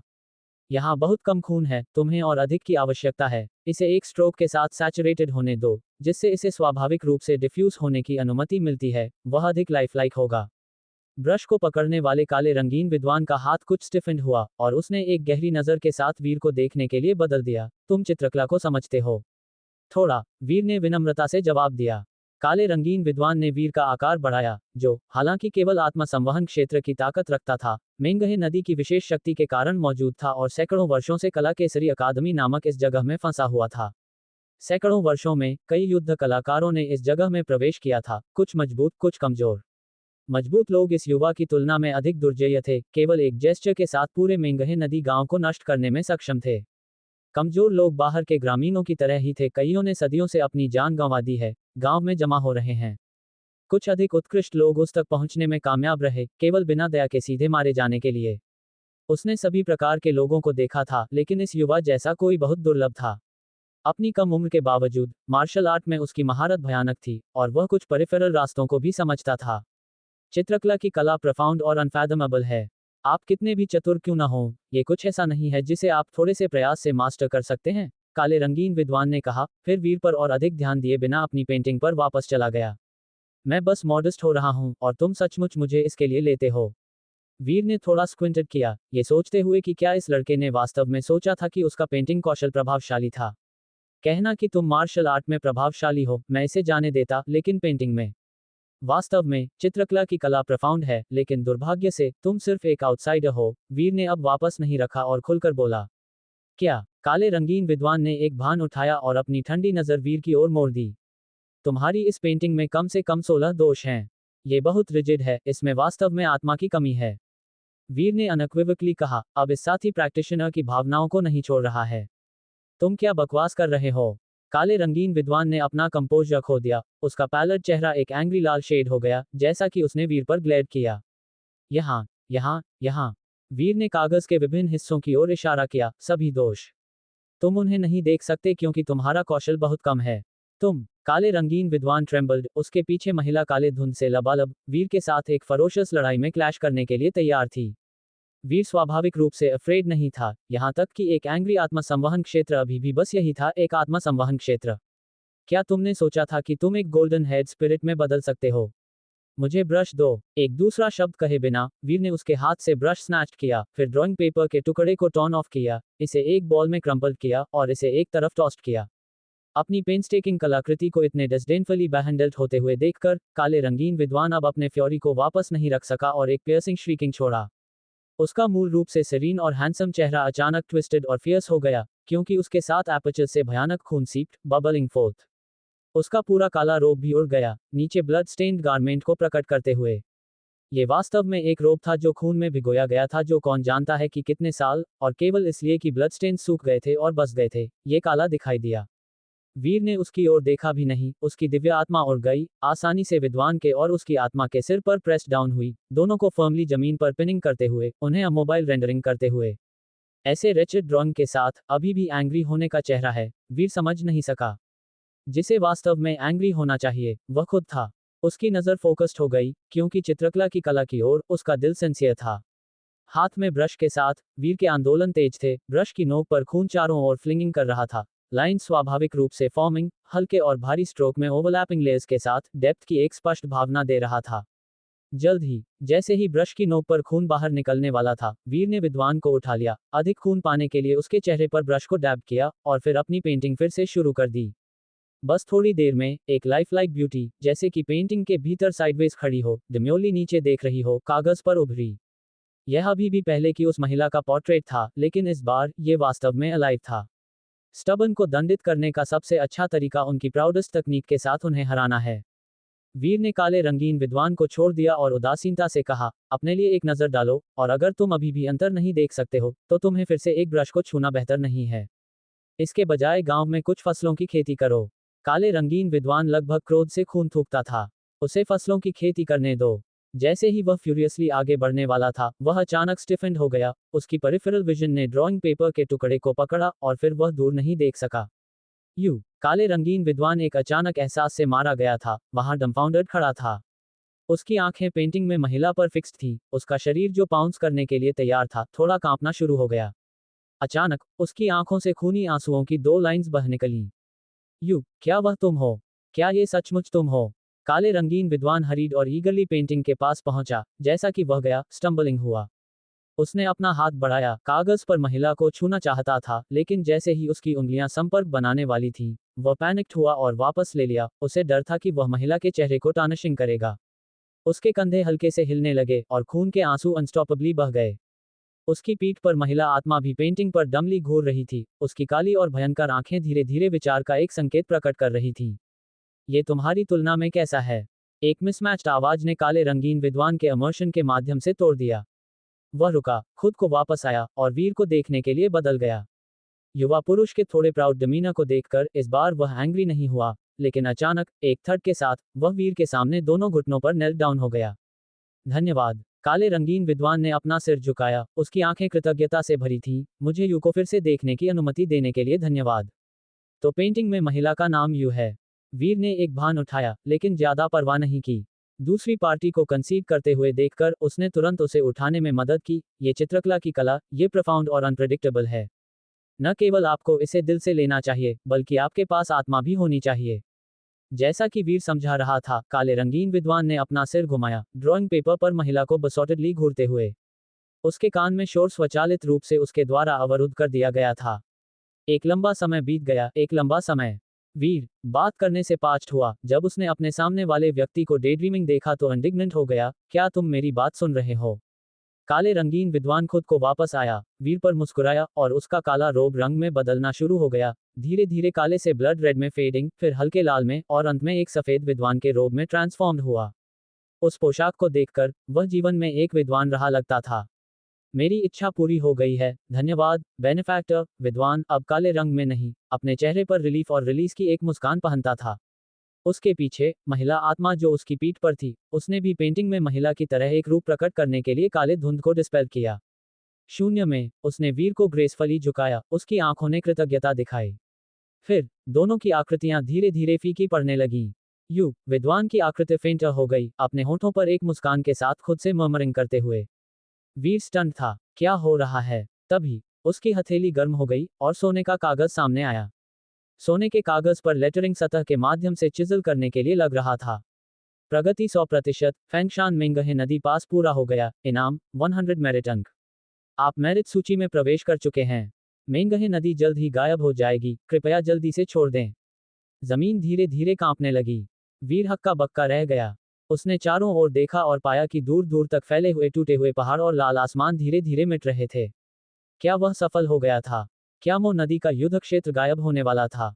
वीर खुले मुंह खड़ा था। सब कुछ इतनी तेजी से हुआ कि उसे समझने का समय ही नहीं मिला। जैसे ही उसने जमीन को धंसते हुए और अपनी छोटी सी झोपड़ी को हिलते हुए देखा, वीर तेजी से बाहर निकला। फिर एक पलक झपकते ही वह गांव के बीच में बने चबूतरे पर था। उसने सोने का कागज निकाला और उसे तुरंत उस रहस्यमयी मंदिर में रख दिया। मंदिर से अचानक सुनहरी रोशनी की शानदार धार फूटी, जिसने पानी जैसी एक सुरक्षा रेखा बनाकर उसे अपने अंदर ले लिया। सुरक्षा रेखा के अंदर खड़े होकर वीर ने बाहर के गांव को जोर जोर से हिलते हुए देखा, जैसे दुनिया का अंत हो रहा हो। सब कुछ फट रहा था और धुंधला होता चला गया, जब तक कि वह पूरी तरह से गायब नहीं हो गया। उसने खुद को उसी संकरी गुफा में वापस पाया। पुराने मामूली मंदिर की सुनहरी रोशनी भी शांत हो गई थी और वह बिल्कुल साधारण लग रहा था।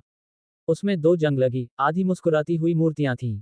सोने का कागज एक धागे की तरह वापस उड़ा और वीर की हथेली में आ गया, जिससे उसे एक हल्की गर्माहट महसूस हुई। वीर को लगा जैसे उसके शरीर में दैवीय आत्मा जैसी एक अतिरिक्त सांस आ गई हो। जैसे ही उसने मन में इच्छा की, सुनहरी धागा उसकी हथेली से बाहर निकला और वापस सोने के कागज में बदल गया। उस सोने के कागज पर 3 पंक्तियां लिखी थीं। नाम चोंगेर। पुण्य अंक 100। महान आर्यावर्त साम्राज्य में 99वां स्थान। पुण्य कार्य फैंगशान मो नदी को साफ किया। तो ये हैं पुण्य अंक। कुछ खास नहीं लगते। वीर ने ध्यान से सोने के कागज को देखा। उसने गुरुदेव प्रभात से सुना था कि मो नदी के युद्ध क्षेत्र के 5 स्तर थे, जिनमें बहुत बड़ा अंतर था। उसने अभी अभी जिस अनुभव का सामना किया था, वह सबसे निचले स्तर का, खेद स्तर का मो नदी युद्ध क्षेत्र रहा होगा। मो नदी के युद्ध क्षेत्र को नष्ट करने से पुण्य अंक मिलते थे, और अगर कोई उसे हमेशा के लिए साफ कर दे, तो उसे सैकड़ों गुना ज्यादा पुण्य अंक मिलते थे। इसका मतलब है, अगर उसने सिर्फ काले कपड़ों वाले विद्वान को मारा होता और गांव को नष्ट किया होता, तो उसे सिर्फ एक पुण्य अंक मिला होता। खेत स्तर के आगे छाया पिशाच स्तर की मो नदी थी। फिर था मिंग डोमेन स्तर का मो नदी। और अंत में था प्रेतनगर स्तर का मो नदी, जिसमें तो गुरुदेव प्रभात और बाकी लोग भी आसानी से प्रवेश करने की हिम्मत नहीं करते थे। जहां तक सबसे भयानक मो नदी का सवाल था, गुरुदेव प्रभात और बाकी लोगों ने उसका जिक्र भी नहीं किया था। यह एक ऐसी जगह थी जहां उनके स्तर के संतों के लिए भी शामिल होने का मतलब विनाश ही था। सिर्फ प्रेतनगर स्तर की मो नदी का जिक्र भी इसे वर्जित स्थानों की सूची में शामिल कर चुका था। और सिर्फ कला केसरी संप्रदाय के महागुरु ही मिंग डोमेन स्तर की मो नदी में प्रवेश करने की हिम्मत करते थे। यह मो नदी बहुत लंबे समय से थी। हालांकि इसे दबाने की जिम्मेदारी वीर के परिवार की नहीं थी, लेकिन उनके पास कुछ संबंधित सामग्री थी। अगर कोई छाया पिशाच स्तर की मो नदी को नष्ट करता, तो उसे लगभग 10 पुण्य अंक मिलते। मिंग डोमेन स्तर की मो नदी को नष्ट करने से लगभग 100 पुण्य अंक मिलते। लेकिन अगर कोई मिंग डोमेन स्तर की मो नदी को साफ कर देता, तो उसे 10,000 अंक मिलते। पुण्य अंक का उपयोग किस लिए होता है, यह अभी कोई नहीं जानता। ऐसा कहा जाता है कि दैवीय सेनापति भवन, जिसने पीढ़ियों से मो नदी को दबा रखा था, वह भी पुण्य अंकों का उपयोग नहीं जान पाया है। और पुण्य अंकों के बारे में कई अफवाहें हैं। कुछ कहते हैं कि मरने के बाद उन्हें देवताओं से एक पुनर्जन्म का शरीर मिल सकता है। कुछ कहते हैं कि वे मरने के बाद के लिए आशीर्वाद जमा कर सकते हैं, हत्या के कर्म को खत्म कर सकते हैं, वगैरह वगैरह। लेकिन ये अफवाहें बड़े लोगों के साथ ही खत्म हो जाती हैं। अगर दोनों गुरु कहते हैं कि किसी को भी पुण्य अंकों का उपयोग नहीं मिला है, तो ऐसा ही होगा। फिलहाल इसका एकमात्र उपयोग एक अंक जैसा लगता है, जो पुण्य अंकों की मात्रा के आधार पर महान आर्यावर्त साम्राज्य में कितने शक्तिशाली प्राणी मौजूद हैं, इसका अनुमान देता है। हाँ, जो मौजूद हैं। अगर पुण्य अंक रखने वाला व्यक्ति मर जाता है, तो पुण्य अंक भी गायब हो जाएंगे और उसका नाम सूची से हटा दिया जाएगा। इसलिए कई शीर्ष शक्तियों के लिए ये जांचने का एक तरीका है कि कोई जीवित है या मृत। दोनों गुरु भी सूची में होंगे। मुझे आश्चर्य है कि उनकी रैंकिंग क्या है। वीर के मन में एक विचार आया और सोने के कागज को उसके इरादे का एहसास हुआ और अक्षर बदल गए, एक सूची में फैल गए। पुण्य रैंकिंग। पहला नाम जो उसकी नजर में आया वह था सेनापति रणवीर। पुण्य अंक 9372। दूसरा व्यक्ति सूर्यकांत। पुण्य अंक 7328। तीसरा व्यक्ति भी सेनापति ही था। चौथा, पांचवां। वीर ने नजर डाली और आश्चर्य से देखा कि शीर्ष 10 में से 6 का उपनाम सेनापति था और नीचे की ओर शीर्ष 30 के भीतर 15 सेनापति ही थे। वीर के चेहरे पर सूक्ष्म बदलाव आया, उसके आश्चर्य में उसके दिल में एक भारीपन था। हालांकि मो नदी को दबाना सेनापति परिवार का कर्तव्य था, लेकिन वह कल्पना भी नहीं कर सकता था कि इस जिम्मेदारी के लिए सेनापति परिवार के कितने जीवन बलिदान किए गए थे। सूची में हर नाम के पीछे पुण्य अंक, जो केवल ठंडे चमकदार संख्याओं की तरह दिखते थे, अनगिनत जीवन मरण के संघर्षों और खतरनाक मुठभेड़ों का प्रतिनिधित्व करते थे। ये सीमा पर राक्षसों को मारने से अलग नहीं है। आपको पता होना चाहिए कि वीर के परिवार ने सीमा पर राक्षसों को मारकर देश की रक्षा की। पिछली पीढ़ी के 9 बेटों में से 6 युद्ध में मारे गए। ये सच में एक बेहद दुखद घटना थी। अब ऐसा लगता है कि अन्य दैवीय सेनापति भवनों का भी इतना आसान नहीं था। आखिरकार वह पुण्य सूची में सेनापति परिवार के इतने सारे लोगों को देख सकता था। कौन जानता है कि और कितने लोग थे जो कभी सूची में थे लेकिन फिर गायब हो गए। ये बूढ़ा साम्राज्य अभी भी एक समृद्ध युग का आनंद लेता है, जिसकी सीमाओं के भीतर शांति है। आम लोग स्वस्थ और संतुष्ट हैं। युवा लड़कियां फूलों की नावों पर खेलती हैं। युवा लड़के मनोरंजन के लिए उपनगरों में घोड़ों पर सवारी करते हैं। फेरी वाले अपनी चीजें हर जगह बेचने के लिए ले जाते हैं, चिंताओं से मुक्त। फिर भी कितने अज्ञात बहादुर आत्माओं ने हजारों घरों की रोशनी के इस रोजमर्रा के दृश्य को अंधेरे में ऊंचा उठाया, इसे चुपचाप गोद में लिया है। ये समृद्धि का युग आसानी से नहीं आया, वीर ने खुद से कहा। उसके दिल में वह ऊपर सूचीबद्ध नामों के लिए एक गंभीर सम्मान महसूस कर रहा था। उसकी नजर नीचे की ओर जाती रही, फिर भी उसने दूसरे गुरु का नाम नहीं देखा। शायद उन्होंने एक उपनाम का उपयोग किया था। लेकिन वीर ने एक उपनाम देखा जिसका जिक्र गुरु फैंग ने किया था, बू ल्यूक सिंह। 35वें स्थान पर 3201 के एक स्पष्ट पुण्य मूल्य के साथ।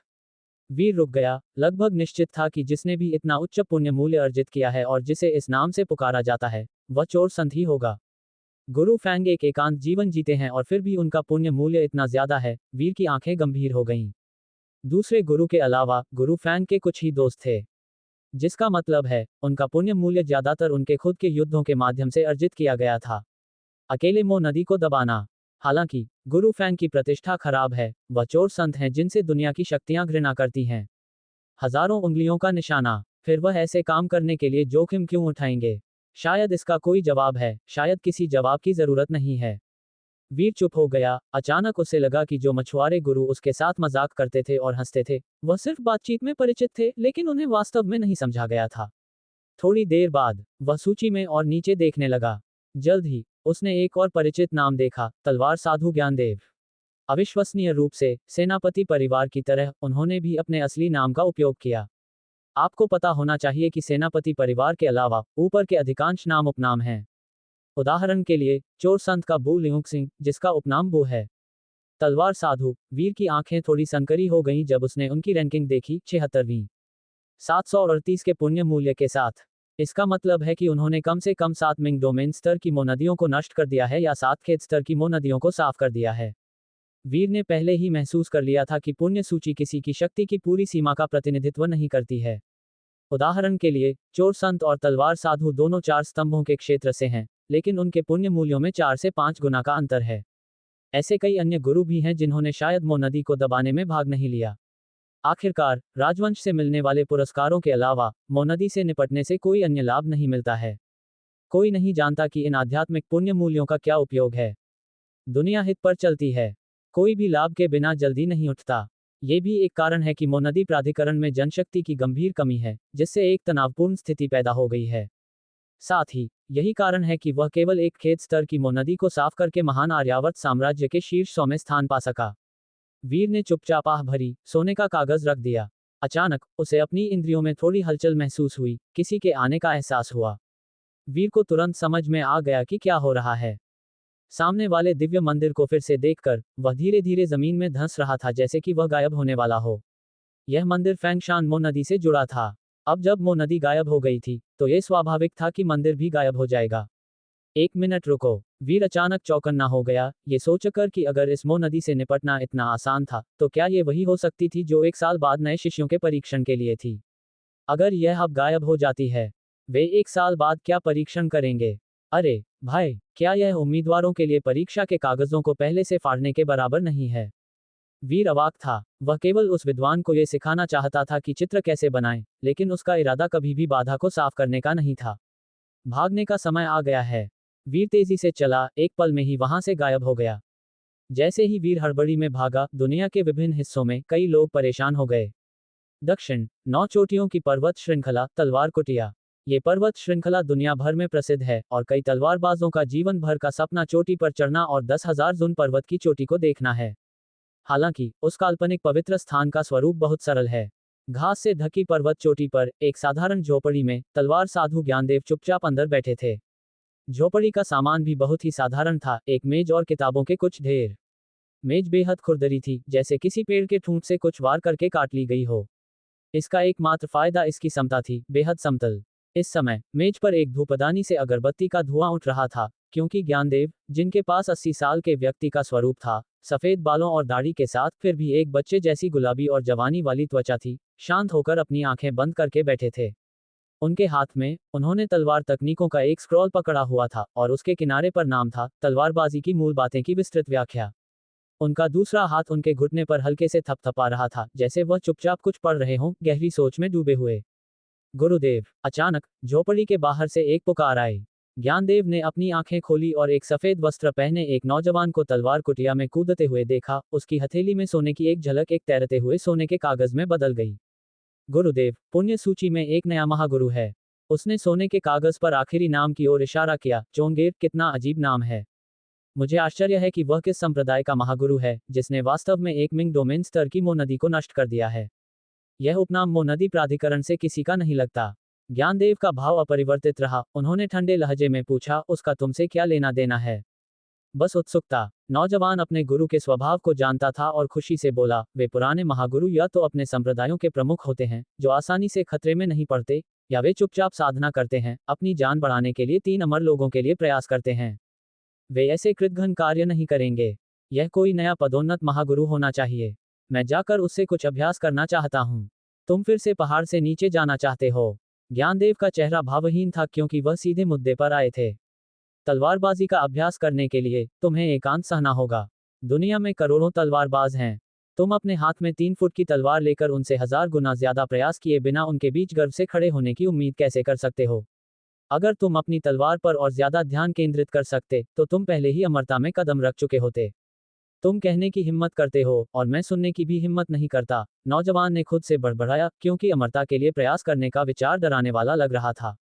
उसने नीचे देखा और बड़बड़ाया, गुरुदेव, अगर शिष्य अन्य महागुरुओं के साथ और ज्यादा अभ्यास कर सकता, तो निश्चित रूप से मैं और ज्यादा प्रगति कर सकता था। जब मैंने महागुरु क्षेत्र में कदम रखा, तो मैंने 3 साल के लिए तलवार पर विचार करने के लिए खुद को एकांत में कर लिया। जब मैं बाहर आया, तो मैं किसी और के साथ अभ्यास करने की जरूरत के बिना 3 अमर लोगों में से एक बन गया था। ज्ञानदेव ठंडी आवाज में बोला, ये जानकर कि उसके इस तीसरे शिष्य की इच्छाएं मिली जुली थीं। वह एक और शिष्य के बारे में सोचे बिना नहीं रह सका और उसकी नजर थोड़ी नर्म हो गई। तुम्हारी छोटी शिक्षिका बहन तुम्हारे मार्गदर्शन में कैसी है? मेरी छोटी शिक्षिका बहन पहले ही दैवीय यात्रा क्षेत्र में आधा कदम रख चुकी है। उसकी आत्मा 180 बार संचित हुई है। छी छी, वह मुझसे कहीं ज्यादा मजबूत है। गुरुदेव, आप वास्तव में पक्षपात करते हैं। हालांकि नौजवान ने अपने गुरु पर पक्षपात करने का आरोप लगाया, लेकिन वह वास्तव में मुस्कुरा रहा था। ज्ञानदेव ने अपनी आंखें घुमाईं। अगर तुम 1 साल के भीतर तलवार के सार को समझ सकते, तो मैं तुम्हारे लिए एक वास्तविक व्यक्ति का आत्मा उत्तराधिकार प्राप्त करने के लिए खुद ही गहनतों महल जाता। मैं नहीं चाहता कि गुरुदेव मेरे लिए एहसान मांगें। इसके अलावा मेरी छोटी शिक्षिका बहन में तलवार के प्रति जुनून है। वह अंततः तलवार की आत्मा को समझ लेगी। मैं उसकी बराबरी नहीं कर सकता। नौजवान ने खुशी से कहा, वैसे मेरी छोटी शिक्षिका बहन को वास्तव में गुरुदेव का बहुत धन्यवाद करना चाहिए। आपको उसे दैवीय सेनापति भवन से बाहर निकालने के लिए धन्यवाद, वरना वह केवल्ली परिवार की वीर आत्मा को सफल कर पाती। 80 बार आत्मा को संचित करना बुरा नहीं है, लेकिन ये केवल हमारा मानक है। शाही परिवार के शीर्ष स्तर के स्तर तक पहुंचना मुश्किल होगा। इसके अलावा मैंने सुना है कि दैवीय सेनापति भवन के आत्मा उत्तराधिकार में कई प्रतिबंध हैं। चुप रहो, ज्ञानदेव ने डांटा। नौजवान थोड़ा चौंक गया और तुरंत अपना मुंह बंद कर लिया। आखिरकार, ली परिवार सीमा पर खड़ा है, अनगिनत राक्षसों का वध कर रहा है। तुम उनकी पीठ पीछे बुराई करने की हिम्मत कैसे कर सकते हो? ज्ञानदेव ने एक ठंडी आवाज में फटकारा। नौजवान जानता था कि वह गलत बोला है और उसने अपना सिर खुजलाया। मैं गलत था, मैं सच में ली परिवार का बहुत सम्मान करता हूँ। हम्फ, अगर तुम 3 महीने के भीतर उस चांद निद्रा को पूरा नहीं कर सकते तो तलवार चट्टान पर रहने के लिए तैयार रहो। ज्ञानदेव ने ठंडे लहजे में कहा, जहां तक उस मोनदी परिवार रजिस्टर का सवाल है, तुम्हें उसे कम देखना चाहिए। मोनदी के मामले तुम्हारी चिंता नहीं है। ये दैवीय सेनापति भवन का व्यवसाय है। जब तुम 3 अमर लोगों तक पहुंच जाओगे तो मैं तुम्हें स्वाभाविक रूप से पहाड़ छोड़ने दूंगा। वरना तुम्हारे वर्तमान मानक के साथ अगर तुम अपना खुद का संप्रदाय शुरू करते हो और कोई तुम्हें चुनौती देता है तो तुम ही मेरा नाम खराब करोगे। नौजवान हताश होकर चला गया, रुकने की हिम्मत नहीं कर रहा था। पुण्य सूची में कोई नया है।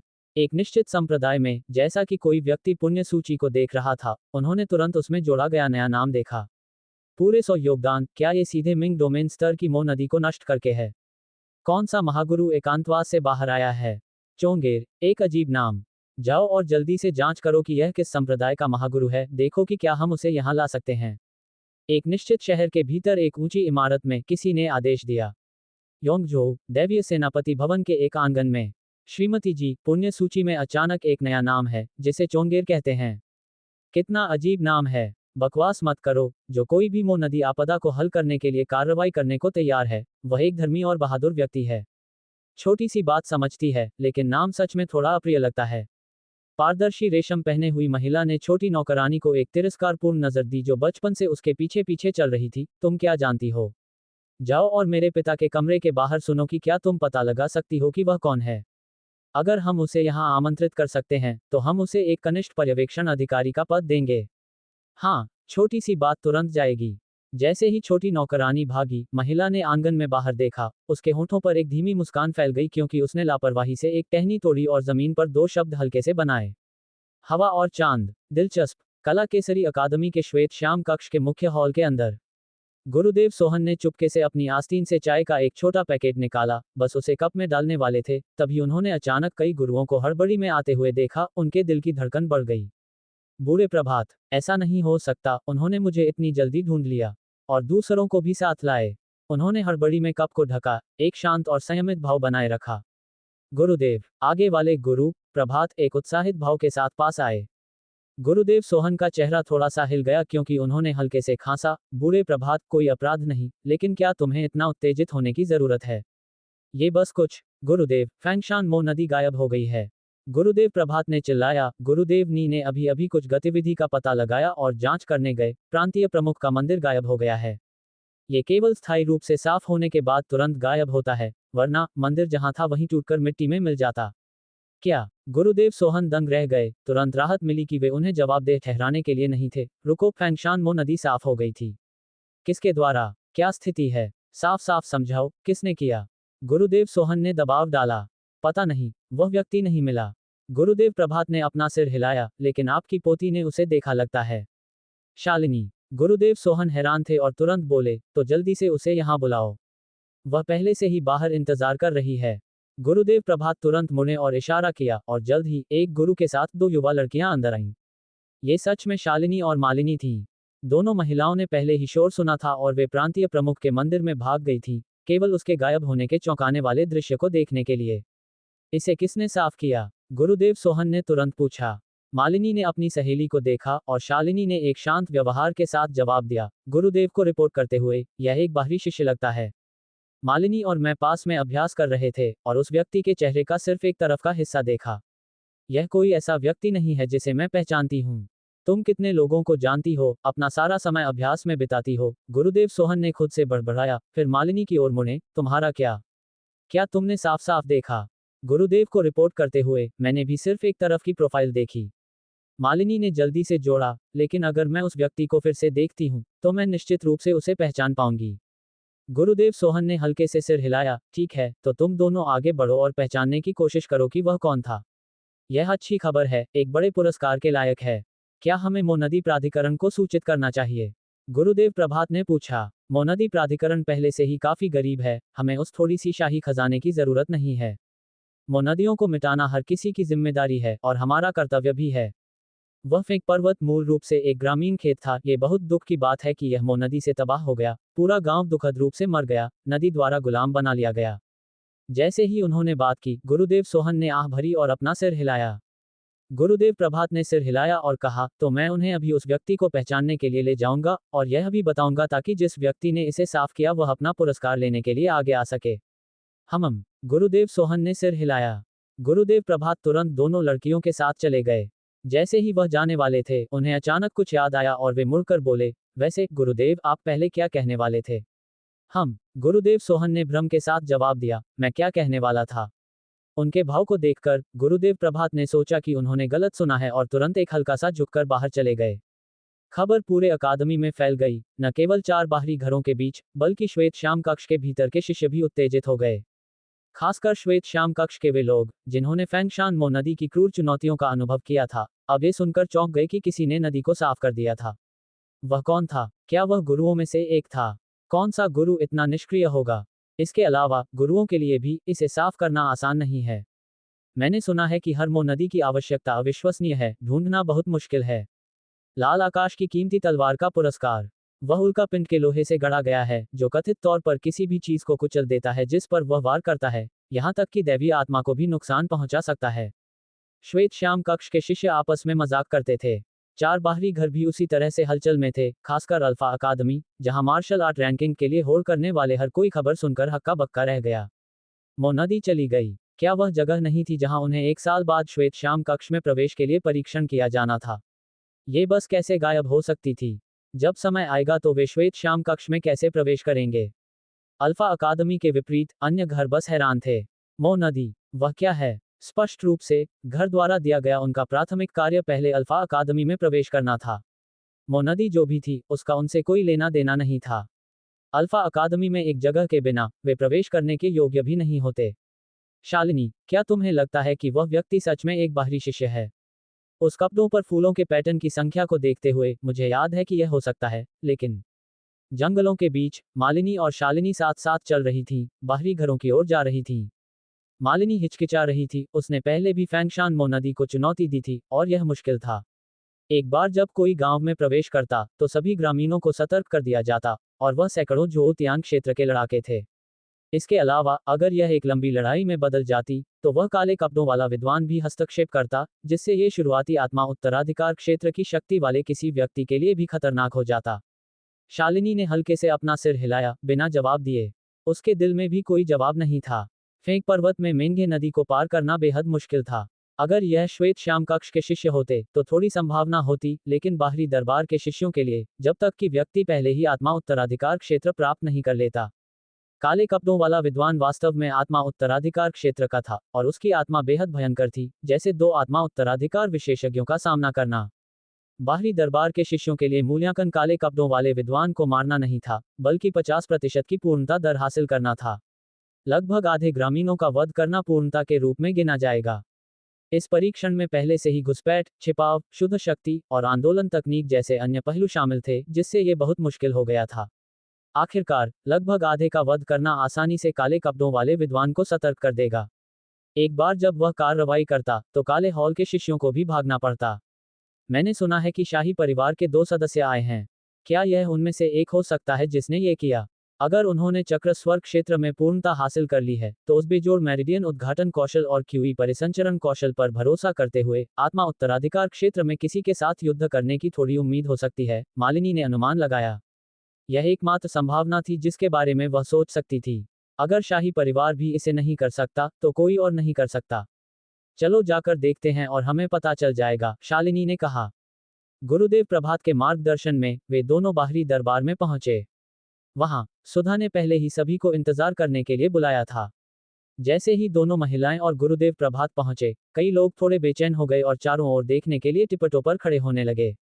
यह शालिनी है। भीड़ में नेहा ने शालिनी और मालिनी को एक नजर में पहचान लिया, उसकी आंखों में प्रशंसा दिखाई दी। वे कौन है? सफेद में वह शालिनी है, गुरुदेव की पोती, श्वेत श्याम कक्ष में सबसे असाधारण प्रतिभाशाली व्यक्तियों में से एक है। मैंने सुना है कि वह अभी 20 की भी नहीं है, लेकिन पहले ही दैवीय यात्रा क्षेत्र तक पहुंच चुकी है, नेहा ने ईर्ष्या से फुसफुसाया। यह असली सौदा था, एक 9 ग्रेड युद्ध शरीर, एक शीर्ष प्रतिभाशाली।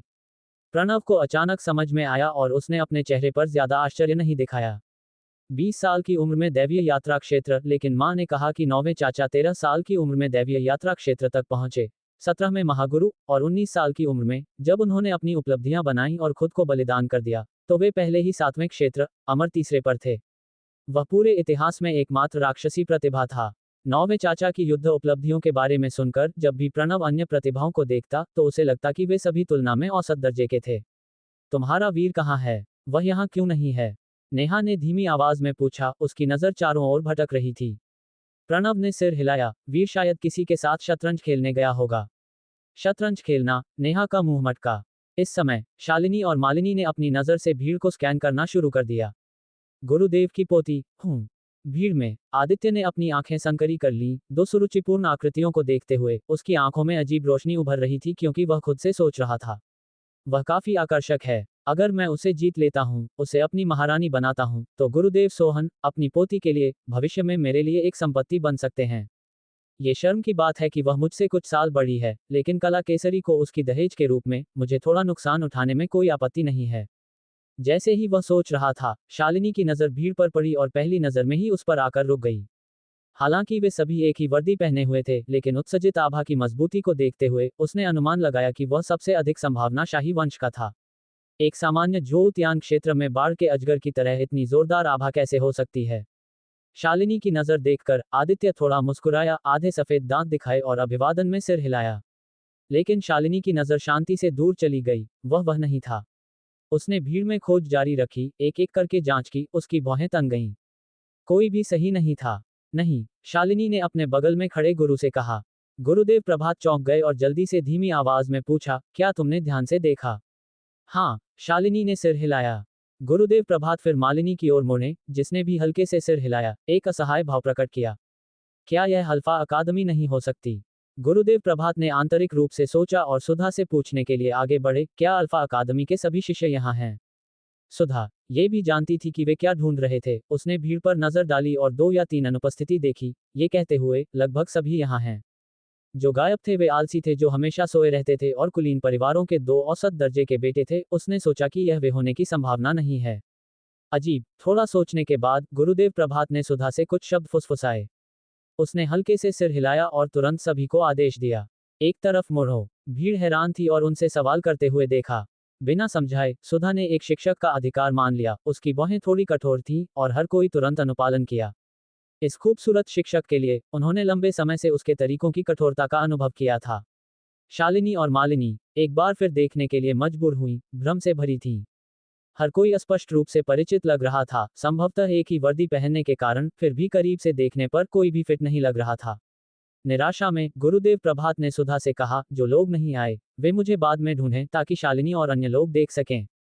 हाँ, सुधा ने सहमति में सिर हिलाया। गुरुदेव प्रभात ने उस क्षेत्र को छोड़ दिया। दोनों महिलाओं को बीटा अकादमी में ले गए। रास्ते में एक व्यक्ति लापरवाही से हाथ में एक जंगली खरगोश लेकर पास आया। वह वीर था। तुम किस अकादमी के शिष्य हो? गुरुदेव प्रभात ने उसे देखकर तुरंत बुलाया। वीर ने उन्हें आश्चर्य से देखा, उन्हें नहीं पहचाना और कहा, मैं अल्फा अकादमी से हूं और आप कौन हैं? अल्फा अकादमी। गुरुदेव प्रभात का दिल हिल गया। उन्होंने दोनों लड़कियों को देखने के लिए अपना सिर घुमाया। शालिनी और मालिनी भी वीर को देख रही थीं। गुलाबी होठों, सफेद दांतों और गोरी त्वचा के साथ वह एक अविश्वसनीय रूप से सुंदर नौजवान था। हालांकि वह जंगली खरगोश जिसे वह पकड़े हुए था और उसकी अकादमी की वर्दी पर घास के दाग उसे कुछ हद तक अस्त व्यस्त लग रहे थे। एक सावधानीपूर्वक नजर डालने के बाद दोनों लड़कियों ने तुरंत हल्के से सिर हिलाया। ये वह नहीं लगता। ये सुनकर गुरुदेव प्रभात ने वीर पर अपना हाथ हिलाया। कुछ नहीं, तुम जा सकते हो। वीर भ्रम के साथ चला गया। जंगली खरगोश ले गया और उनके पास से गुजरा। अचानक वीर को लगा कि दोनों लड़कियों की आभा कुछ हद तक परिचित थी। क्या वह मो नदी गुफा में उनसे पहले नहीं मिला था? जब वह अल्फा अकादमी लौटा तो सुधा ने तुरंत उसे गुरुदेव प्रभात को ढूंढने के लिए कहा। पूछने के बाद वीर को स्थिति समझ में आ गई और उसने सड़क पर अपने अनुभव को साझा किया। सुधा को उस पर झूठ बोलने का संदेह नहीं था क्योंकि उसे भी लगा कि वीर के वह व्यक्ति होने की संभावना नहीं थी। अगर वह ली परिवार का सदस्य नहीं होता और पिछले आधे महीने से सोता और आलस करता रहा होता तो उसने उसे बहुत पहले ही सख्त फटकार लगाई होती। वीर, तुम कहाँ थे? अपनी सीट पर वापस आकर प्रणव ने अभी अभी हुई हर चीज का पूरा विवरण वीर को बताया। वीर को अचानक एहसास हुआ, थोड़ा निराश महसूस हुआ। यह एक राहत थी कि अकादमी का उसके साथ हिसाब किताब करने का कोई इरादा नहीं था। जहां तक पुरस्कार का सवाल है, लाल आकाश की कीमती तलवार सच में प्रभावशाली थी, जो दैवीय आत्मा को नुकसान पहुंचाने में सक्षम थी। दैवीय यात्रा क्षेत्र के लिए एक सच में दुर्लभ हथियार था। यहाँ तक कि दैवीय सेनापति भवन में भी केवल कुछ दसियों हजार ही मिल सकते थे। कितना अफसोस, वह 15 लीग क्षेत्र में था और उसे अब इसकी जरूरत नहीं थी। झरने के ऊपर गुरु श्यामा और गुरु माधव को भी खबर मिली, दोनों हैरान थे। किसने किया? वह बच्चा नहीं हो सकता है ना? वह जगह जहां वह पहले गया था, वह मो नदी के किनारे पर है। गुरु माधव ने अविश्वास में कहा। गुरु श्यामा ने हल्के से सिर हिलाया, हालांकि वहां मो नदी है, फिर भी अकादमी में वापस लौटना संभव है, बस एक चक्कर लगाने की जरूरत है। हो सकता है कि उसने गलत मोड़ ले लिया हो। बताना मुश्किल है। इस बच्चे ने तुम्हारी आंदोलन तकनीक को इतनी जल्दी समझ लिया। मुझे हमेशा ऐसा लगता है कि मैं उसे देख नहीं सकती। वह ज्योतियान क्षेत्र में नहीं हो सकता। यहाँ तक कि आत्मा उत्तराधिकार क्षेत्र भी मुश्किल होगा। गुरु श्यामा ने सिर हिलाया और कहा, यह परीक्षण पास करने के बारे में है, नष्ट करने के बारे में नहीं। कौन जानता है कि शर्तें क्या थीं। इसके अलावा हमें अभी अभी खबर मिली है, शालिनी ने इसे देखा। बूढ़े प्रभात उसे बाहरी अकादमी में ले गए और उन्हें बीटा अकादमी में एक बच्चा मिला जो समान दिखता था, लेकिन सत्यापन के बाद वह नहीं निकला। अजीब, क्या ये श्वेत श्याम कक्ष से कोई हो सकता है? कौन जानता है, वैसे भी मामले का जल्द ही एक परिणाम होगा, इसे गुप्त नहीं रखा जा सकता। गुरु श्यामा ने टिप्पणी की। कई दिनों बाद अल्फा अकादमी के शिष्य आंगन में इकट्ठा हुए। वीर, जो चुपके से भागने की तैयारी कर रहा था, उसे भी सुधा ने वापस बुलाया और वह आज्ञाकारी रूप से अपनी सीट पर वापस आ गया। कल आपका अकादमी में शामिल होने के बाद से पहला परीक्षण है, एक व्यवहारिक राक्षस वध परीक्षण। सुधा ने शांत चेहरे के साथ सभी का सर्वेक्षण किया और घोषणा की, मार्शल कलाकारों को युद्ध, रक्त और आग के परीक्षणों का अनुभव करना चाहिए। हमने आपके लिए संबंध स्थापित किए हैं, आपको बस जाना है और रिपोर्ट करना है, व्यक्तिगत रूप से भाग लेना है। इस तरह आप राक्षसों का सामना करते समय अपनी मार्शल आर्ट में खामियों को समझेंगे और दुश्मन से सही मायने में कैसे लड़ें। ये सुनकर सभी की आंखें चमक उठी और कई लोग कोशिश करने के लिए उत्सुक थे। राक्षस वध, यह एक सपना था जिसका कई लोग बेसब्री से इंतजार कर रहे थे। एक तलवार के साथ दुनिया की यात्रा करना, राक्षसों का वध करना और बुराई को खत्म करना, कितना शानदार। इन कार्यों की कठिनाई अलग अलग है, अपनी खुद की ताकत को जानना सबसे अच्छा है। सुधा ने कागजों का एक ढेर निकाला और कहा, हर कार्य के लिए हम कठिनाई के आधार पर अंक देंगे, जिसे श्वेत श्याम कक्ष के मार्शल शास्त्र मंडप में हथियारों, कीमती दवाओं, साधना तकनीकों और बेजोड़ तकनीकों के लिए बदला जा सकता है। लेकिन आपको अपनी क्षमताओं का सही आकलन करने की जरूरत है और लालच से बचना भी एक मार्शल कलाकार के लिए एक परीक्षण है। जैसे ही उसने बात की, उसने एक वरिष्ठ छात्र को बुलाया ताकि वह उसके हाथ में कागज वितरित कर सके। वीर को एक प्रति मिली और उसने लापरवाही से पढ़ना शुरू कर दिया। इसमें सभी राक्षस वध असाइनमेंट सूचीबद्ध थे, जो विभिन्न राज्यों और शहरों में फैले हुए थे। अकादमी को विभिन्न राज्यों और शहरों से जोड़ने में सक्षम होना कला केसरी अकादमी की व्यापक पहुंच को दर्शाता था। क्या ये छात्रों को इंटर्नशिप और मूल्यांकन के लिए बड़ी कंपनियों में भेजने जैसा था? अचानक वीर की नजर तेज हो गई, जो मिशन सूचियों में से एक पर टिक गई। राक्षस वध कार्य 23 के राज्य दानव दमन विभाग में शामिल हों। राक्षसों का शिकार करने में स्थानीय राक्षस वध टीम की सहायता करें, जिसका ग्रेड स्थानीय प्रभारी व्यक्ति द्वारा दिया जाएगा। पूरे अंक 10 अंक के राज्य। वीर, तुम कौन सा काम चुनने की सोच रहे हो? कामों की सूची देखकर प्रणव ने तुरंत वीर से पूछा। साफ जाहिर था कि वह उसका साथ देना चाहता था ताकि दोनों एक दूसरे का सहारा बन सकें। कीर्ति राज्य वाला, वीर ने कहा, उसकी आंखों में हल्की सी ठंडक छिपी थी। प्रणव ने उस काम को देखा, ज्यादा सोचा नहीं और सिर हिलाया, तो मैं भी वही चुनूंगा। तुम सब कीर्ति राज्य जा रहे हो? पास खड़ी नेहा ने उस काम पर नजर डाली और तुरंत कहा, क्या तुम मुझे अपने साथ ले जा सकते हो? मैं भी वहीं जा रही हूँ। मैं भी साथ चलूंगा, जेंग बाई ने तुरंत कहा। देव सेनापति कुल के युवा मालिक के करीब आने का ये दुर्लभ मौका था, जिससे जान पहचान बढ़ाना आसान हो जाता। अगर वह एक अच्छा दोस्त बन जाता, तो यह एक बहुत बड़ा मौका होता। वीर, तुम क्या सोचते हो? प्रणव ने पहले वीर से सलाह लेना सही समझा। वीर ने जवाब दिया, मुझे कोई आपत्ति नहीं। चूंकि वीर को कोई आपत्ति नहीं है, तो तुम सब साथ चल सकते हो, प्रणव ने कहा। नेहा और जेंग बाई ने एक दूसरे की ओर देखा, दोनों की आंखों में खुशी झलक रही थी। ठीक उसी पल सामने खड़ी सुधा ने अचानक कहा, अब मैं नियम समझाती हूँ। हर काम को ज्यादा से ज्यादा 5 लोग ही ले सकते हैं। मैं गिनती शुरू करूंगी। पहला काम है चंद्रपुर के दानव दमन विभाग में जाकर एक गांव में दानव द्वारा उत्पन्न अशांति को सुलझाने में सहायता करना। इस काम के लिए 5 शैक्षणिक अंक मिलेंगे। कौन इसे लेना चाहेगा? मैं। तुरंत 7 लोगों ने हाथ उठाए। इन कामों में सबसे ज्यादा अंक केवल 15 थे, और वह भी सबसे मुश्किल काम के लिए था, जिसमें चक्रव्यूह क्षेत्र के चरम पर पहुंचे दानवों का सामना करने की बहुत अधिक संभावना थी। और इस पहले काम के लिए जानकारी के अनुसार केवल दूसरे से 5वें स्तर के चक्रव्यूह क्षेत्र के दानवों की संभावना थी, जो इसे अपेक्षाकृत आसान बनाता था। हमारे पास बहुत ज्यादा लोग हैं। या तो तुम लोग आपस में बात करके तय कर लो या फिर युद्ध कला रैंकिंग के अनुसार फैसला करो। जिनकी रैंक कम है उन्हें दूसरा काम चुनना चाहिए, सुधा ने कहा। 7 लोगों ने एक दूसरे की ओर देखा और उनमें से 2 लोग स्वेच्छा से बैठ गए। फिर सुधा ने दूसरे काम पढ़ना जारी रखा। जो लोग रुचि रखते थे उन्होंने उसके अनुसार हाथ उठाए। कुछ कामों को 3 लोगों ने चुना, कुछ को केवल एक ने, और कुछ काम बिना चुने ही रह गए। वीर, वे यदुंग में एक काम करने जा रहे हैं। उस क्षेत्र को हाल ही में दानवों से मुक्त किया गया था और वे बचे हुए दानवों को खत्म करने में मदद करने के लिए जा रहे हैं, प्रणव ने कहा। जिन्होंने लियू भाई बहन पर खास ध्यान दिया और उनके 15 अंकों वाले काम को चुना हुआ देखा, उनके चेहरे पर अनजाने में चिंता की एक झलक दिखाई दी। हालांकि वे घर में एक दूसरे को ज्यादा पसंद नहीं करते थे, लेकिन एक साथ बड़े होने के बाद वह फिर भी नहीं चाहता था कि उन पर कोई मुसीबत आए। उन्हें कहो कि वे सावधान रहें, योग्यता पाने के लिए लापरवाह न बने। वीर ने भाई बहन की जोड़ी पर नजर डाली, जिनके चेहरे उत्सुकता से भरे थे, और उसने कहा, समझ गया। प्रणव ने सिर हिलाया, अपना काम मिलने के बाद उन्हें आगाह करने की योजना बना रहा था। थोड़ी देर बाद सुधा ने कीर्ति राज्य के काम का जिक्र किया। वीर ने तुरंत अपना इरादा व्यक्त किया और प्रणव, नेहा और जेंग बाई के साथ एक एक करके हाथ उठाए। इसी बीच 2 और लोगों ने, एक लड़का और एक लड़की, ने भी दूसरी जगह से हाथ उठाए। क्या वह भी जा रही है? नेहा ने हाथ उठाने वाली लड़की को देखा और वह पल भर के लिए हैरान रह गई। वह लड़की रैंक यांकिंग थी, जो युद्ध कला रैंकिंग में 4थे स्थान पर थी। एक महान गुरु की बेटी थी, जिसकी तलवारबाजी में अद्भुत कौशल था। जेंग बाई का चेहरा बदल गया। उसने उस युवा को देखा जिसकी युद्ध कला रैंकिंग उससे ज्यादा थी, और वह कोई नया नहीं बल्कि एक सीनियर छात्र था। अब 6 लोग इच्छुक थे, इसका मतलब था कि जेंग बाई, जो आखिरी पंक्ति में था, उसे पीछे हटना पड़ेगा। हालांकि कीर्ति राज्य का काम चुनने का उनका मुख्य कारण वीर का फैसला था। अगर वीर पीछे हटता तो प्रणव भी शायद ऐसा ही करता। जेंग बाई ने वीर की ओर देखा, उसकी आंखों में उम्मीद थी। वह चाहता था कि वह कोई दूसरा काम चुने। उसी समय रेंक यांकिंग और उस युवा ने भी वीर और दूसरों को देखा। रेंक यांकिंग ने बस उन पर एक नजर डाली, उसका भाव हमेशा की तरह शांत और स्थिर था। दूसरी ओर उस युवा का चेहरा हैरान था और फिर खुशी से भर गया। हमारी संख्या ज्यादा है, सुधा ने समूह पर अपनी नजर डाली और कहा, आप लोग आपस में बात करके तय कर लो कि कौन पीछे हटेगा।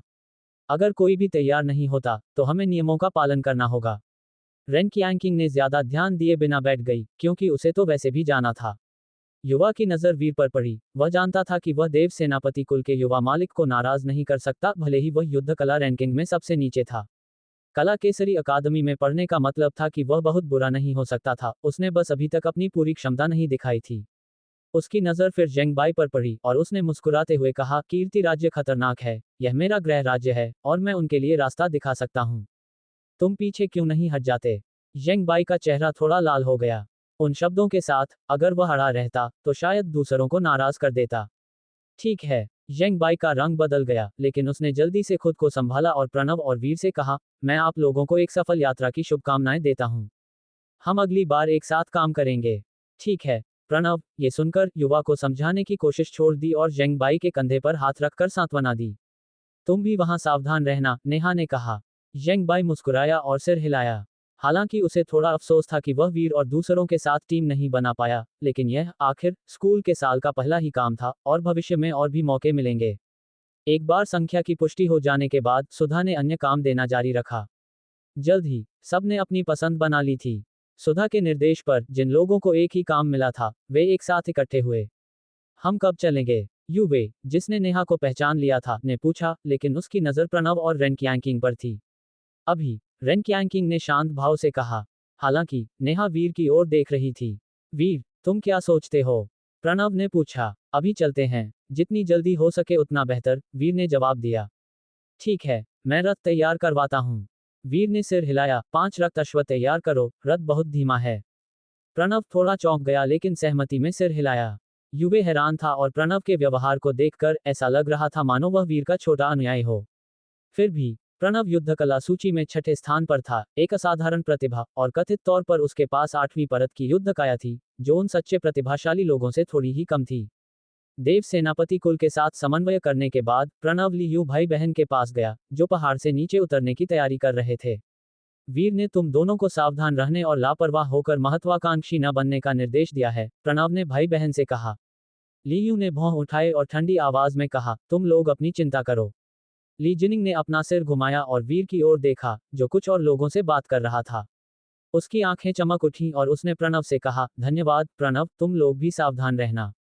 प्रणव मुस्कुराया और जवाब दिया, तुम भी ध्यान रखना जिनिंग। निर्देश देने के बाद प्रणव वीर के पास लौट आया और समूह तुरंत पहाड़ से नीचे चला गया। रक्तश्वों पर सवार होकर वे पांचों चंद्रपुरी से बाहर निकल गए। युवावस्था में घोड़ों पर सवार होने और तलवारें लहराने का अनुभव युवे और प्रणव के चेहरों को खुशी और उत्साह से भर गया। वे स्वतंत्र और बेफिक्र महसूस कर रहे थे। सच में, युद्ध के मैदान का एक नंबर एक घोड़ा। ऐसी गति किसी भी कीमत पर मिलना मुश्किल है, युवे ने कहा, सड़क के किनारे उड़ते हुए दृश्यों को देखकर। नेहा भी पहली बार रक्तश्व पर सवार हो रही थी। हालांकि वह एक सीनियर थी, फिर भी वह कई नए छात्रों के सामने शांत रहने की कोशिश कर रही थी। लेकिन उसके थोड़े लाल गालों ने उसकी उत्साहित और जीवंत भावनाओं को उजागर कर दिया। रक्तश्व बिक्री के लिए नहीं है, उन्हें निजी तौर पर खरीदने की कोशिश करना एक गंभीर अपराध है, प्रणव ने कहा। अभी भी एक युवा का स्वभाव था, उसकी आंखों में गर्व और श्रेष्ठता का एक संकेत छिपाना मुश्किल था। युवे और नेहा ईर्ष्या से देखने लगे। कुछ लोग एक ऐसी मंजिल पर खड़े होकर पैदा होते हैं जहां तक दूसरे जीवन भर नहीं पहुंच सकते, यही असमानता है। रक्तश्वों की तेजी के साथ चंद्रपुरी से कीर्ति राज्य पहुंचने में 2 दिन से भी कम समय लगेगा। चंद्रपुरी शहर के ऊपर एक काला कौवा जैसा पक्षी उड़ रहा था। पक्षी ने नीचे सुनसान सड़क पर 5 तेज घोड़ों की आकृति को देखा। अचानक पक्षी ने आंख झपकाई और उसने 5 घोड़ों से 4-5 मील पीछे 2 आकृतियों को देखा। हैरानी की बात यह थी कि वे दोनों बिना घोड़ों के पैदल ही कूद रहे थे, फिर भी वे आराम से चल रहे थे और बिना पीछे छूटे साथ साथ चल रहे थे। पक्षी ने फिर से आंख झपकाई, एक धीमी कांव कांव की आवाज निकाली और ऊंचे बादलों में उड़ गया। बाद में काला पक्षी बादलों के दूसरे हिस्से से निकला, तेजी से नीचे गिरा और एक निश्चित जंगल में उड़ गया। उतरते ही काला पक्षी दिखने में लगभग 7-8 साल के बच्चे में बदल गया, जिसके सिर पर पंखों का मुकुट था। वह उतरने के तुरंत बाद ही सामने मौजूद काले पानी के तालाब की ओर दौड़ा। स्वामी कृष्ण सर, वह व्यक्ति बाहर आ गया है, बच्चे ने काले पानी के तालाब को पुकारा। आवाज तालाब की गहराई तक पहुंच गई। अचानक स्थिर पानी से एक काली छाया बाहर निकली, जैसे कि वह जीवित हो। फिर वह तेजी से सतह पर आई, जिससे एक बड़ा सर्प जैसा सिर बाहर निकला, जो अपनी जीभ को तीखे दांतों के बीच धीरे से हिला रहा था। काफी भयानक लग रहा था। क्या तुमने साफ साफ देखा? क्या वह उस वीर सेनापति का बेटा है? सर्प जैसी आकृति ने पूछा। मुझे यकीन है, मेरी 1000 देवताओं की आंखें कभी गलती नहीं कर सकती। बच्चा थोड़ा कांप गया और फिर जल्दी से झुककर सम्मानपूर्वक बोला, साथ ही 2 लोग उनके पीछे चल रहे हैं। लगता है कि उनके पक्ष का कोई व्यक्ति गुप्त रूप से उनकी रक्षा कर रहा है। एक देव गमन क्षेत्र में है और दूसरा, मैं उसके पार नहीं देख सकता। जैसे ही उसकी आवाज कम हुई, काले पानी के तालाब में हलचल हुई और एक और काली छाया अचानक सतह पर आ गई, एक और सर्प, जो थोड़ा पतला था और जिसके पेट पर एक सफेद शल्क था। हमें उस वीर सेनापति के बेटे की हत्या करने के लिए यहाँ भेजे हुए 4 साल हो गए हैं, और हमने 4 साल तक इंतजार किया है। सर्प ने इंसानी शब्द बोले, फिर अपनी आकृति की एक झलक के साथ वे पानी से बाहर निकले, जमीन पर उतरे और कपड़ों में लिपटे हुए 2 लोगों में बदल गए। एक आदमी का चेहरा दानव जैसा था और एक औरत का चेहरा मोहक था। दोनों में कुछ सर्प जैसी विशेषताएं बाकी थीं। उनकी पतली जीभें अपने होठों और ठुड्डी को चाट रही थीं। दोनों के चेहरों पर मुस्कान थी। उन्हें लगता होगा कि हमने हार मान ली है, लेकिन हम, ऐसे दानव जिन्होंने 1000 सालों तक तपस्या की है, हमारे पास सबसे ज्यादा जो चीज है वह है धैर्य। शाम होते होते वीर और उसके साथी सरकारी सड़क पर सरपट दौड़ रहे थे। कभी कभी वे सड़क के किनारे लगी चाय की दुकानों और छोटे व्यापारियों के स्टॉलों से गुजरते थे, जो थके हुए यात्रियों के लिए आराम करने की जगह देते थे। अपनी यात्रा में उन्होंने माल ले जा रही एस्कॉर्ट एजेंसी की टीमों, दानवों को मारने के लिए उत्सुक होकर एक साथ आ रहे वीर साहसिक लोगों के साथ साथ अपने खेतों में काम कर रहे मेहनती किसानों और सरकारी सड़क के किनारे बसे छोटे गांवों को भी देखा। सड़क के दोनों ओर लगे हरे भरे देवदार सीधे ऊपर तक फैल रहे थे, जो नीले आसमान और सफेद बादलों तक पहुंच रहे थे। एक चाय की दुकान के पास आने पर गर्मागर्म पकौड़ों की लुभावनी सुगंध ने सवारों को अपनी लगाम खींचने पर मजबूर कर दिया। क्या हमें यहाँ आराम करना चाहिए? युवे ने ध्यान से पूछा। जब वीर ने प्रणव के पेट से गुड़गुड़ाने की आवाज सुनी, तो ये साफ था कि वह भी भूखा था, और उसने मुस्कुराते हुए कहा, चलो पहले कुछ खा लेते हैं। अंधेरा हो रहा है, क्या यहाँ बाहर रहना असुरक्षित नहीं होगा? नेहा ने थोड़ी चिंता के साथ अपनी बात रखी। चाय की दुकान के मालिक ने अपनी तेज कानों और आंखों से युवा महिला के शब्दों को सुनकर मुस्कुराते हुए कहा, चिंता मत करो प्यारे वीरों। सीमा पास की रक्षा करने वाले 4 देव सेनापति कुल के साथ आर्यावर्त में कोई दानव नहीं है। जब मुझ जैसे बूढ़े मूर्ख को डर नहीं लगता, तो तुम्हें किस बात का डर है? समूह ने वीर और प्रणव की ओर देखा और वीर ने मुस्कुराते हुए पूछा, बूढ़े आदमी, साफ तौर पर 5 देव सेनापति कुल हैं, तुम 4 क्यों कह रहे हो? मैंने सुना है कि एक और है जो सीमा पास की रक्षा करने के लिए जिम्मेदार नहीं है, शायद शाही शहर की रक्षा के लिए सौंपा गया है, चाय की दुकान के मालिक ने हंसते हुए जवाब दिया। नेहा ने फुसफुसाते हुए कहा, अच्छा है कि वैंगहा हमारे साथ नहीं है, वरना ये सुनकर वह गुस्सा होकर मर जाता। युवे ने सिर हिलाया, मोनदी की रक्षा के लिए जिम्मेदार देवगमन क्षेत्र सेनापति कुल ने अनगिनत बलिदान दिए हैं, फिर भी आम लोग इससे अनजान हैं। ये वैसा ही है जैसे कि बहुत से लोग इस बात से भी अनजान हैं कि वीर का परिवार सीमा की रक्षा करता है और दानवों का वध करता है। लोग देव सेनापति कुल के अस्तित्व को तो जानते हैं, लेकिन ये जानने की परवाह नहीं करते कि कौन सा है। ये कहते हुए उसने एक आह भरी, मानो वीर के परिवार के लिए नाराजगी महसूस कर रहा हो, उसके शब्दों में एक छिपा हुआ प्रशंसा थी। वीर, हालांकि, परेशान नहीं हुआ, बल्कि उसने सिर्फ सिर हिलाया और कहा, आम लोगों का जीवन कठिन है। वे अपना दिन छोटे सिक्कों की गिनती में बिताते हैं, इसलिए उनके पास ऊपर देखने का समय नहीं है, उनका अनजान होना सामान्य है। आखिरकार, अगर वे जानते भी, तो उनके जीवन में कोई खास फर्क नहीं पड़ता। और हम, वीर का परिवार, दुनिया की प्रशंसा और कृतज्ञता के लिए सीमा की रक्षा नहीं करते। हम यह इसलिए करते हैं क्योंकि सीमा पास को हमारी जरूरत है, ठीक वैसे ही जैसे आम लोगों को हमारी जरूरत है। उसके शब्दों को सुनकर युवे, जिसके मन में अभी भी चापलूसी करने का इरादा था, दंग रह गया, जबकि नेहा खुद को रोक नहीं पाए और वीर को आश्चर्य और नए सम्मान के मिश्रण के साथ देखा। मूल रूप से वीर को सिर्फ एक लापरवाह रईस समझने वाले लोगों के लिए उसके शब्दों ने उनकी पिछली धारणाओं को तोड़ दिया। देव सेनापति कुल के अधिकार के प्रति उनके मन में जो सम्मान था, वह उनके दिल की गहराई से और भी बढ़ गया। उसके पास रेन कियांकिंग, जिसने अपनी बाहों में एक तलवार पकड़ी हुई थी, ने वीर पर नजर डाली, उसकी सुंदर और गोरे गालों पर थोड़ी देर तक अपनी नजरें टिकाई रखीं, और उसकी आंखें थोड़ी और नर्म हो गईं। वीर सही कह रहा है। प्रणव, जो कुछ हद तक असंतुष्ट था, वीर के शब्दों को सुनकर उत्साह से भर गया। वीर मुस्कुराया और प्रणव के कंधे पर हाथ रखा, चलो अंदर चलते हैं और चाय पीते हैं, मेरे खाते पर। नहीं, हम ऐसा कैसे करने दे सकते हैं? हम दानवों का वध करने के लिए कीर्ति राज्य जा रहे हैं, जो मेरे गृह राज्य के लोगों की मदद कर रहा है। मुझे कीर्ति राज्य के लोगों की ओर से आपका धन्यवाद करना चाहिए। रास्ते में सारा खर्च मैं उठाऊंगा। युवे ने मौका तो दोस्तों, ये था आज का सफर जेएस नॉवल वर्ल्ड के साथ, जहां हर कहानी में होता है ट्विस्ट और थोड़ी सी मस्ती। अगर आपको मजा आया तो लाइक, शेयर और सब्सक्राइब करना मत भूलिएगा। मिलते हैं अगले एपिसोड में, तब तक बने रहिए जेएस नॉवल वर्ल्ड की अद्भुत दुनिया के साथ।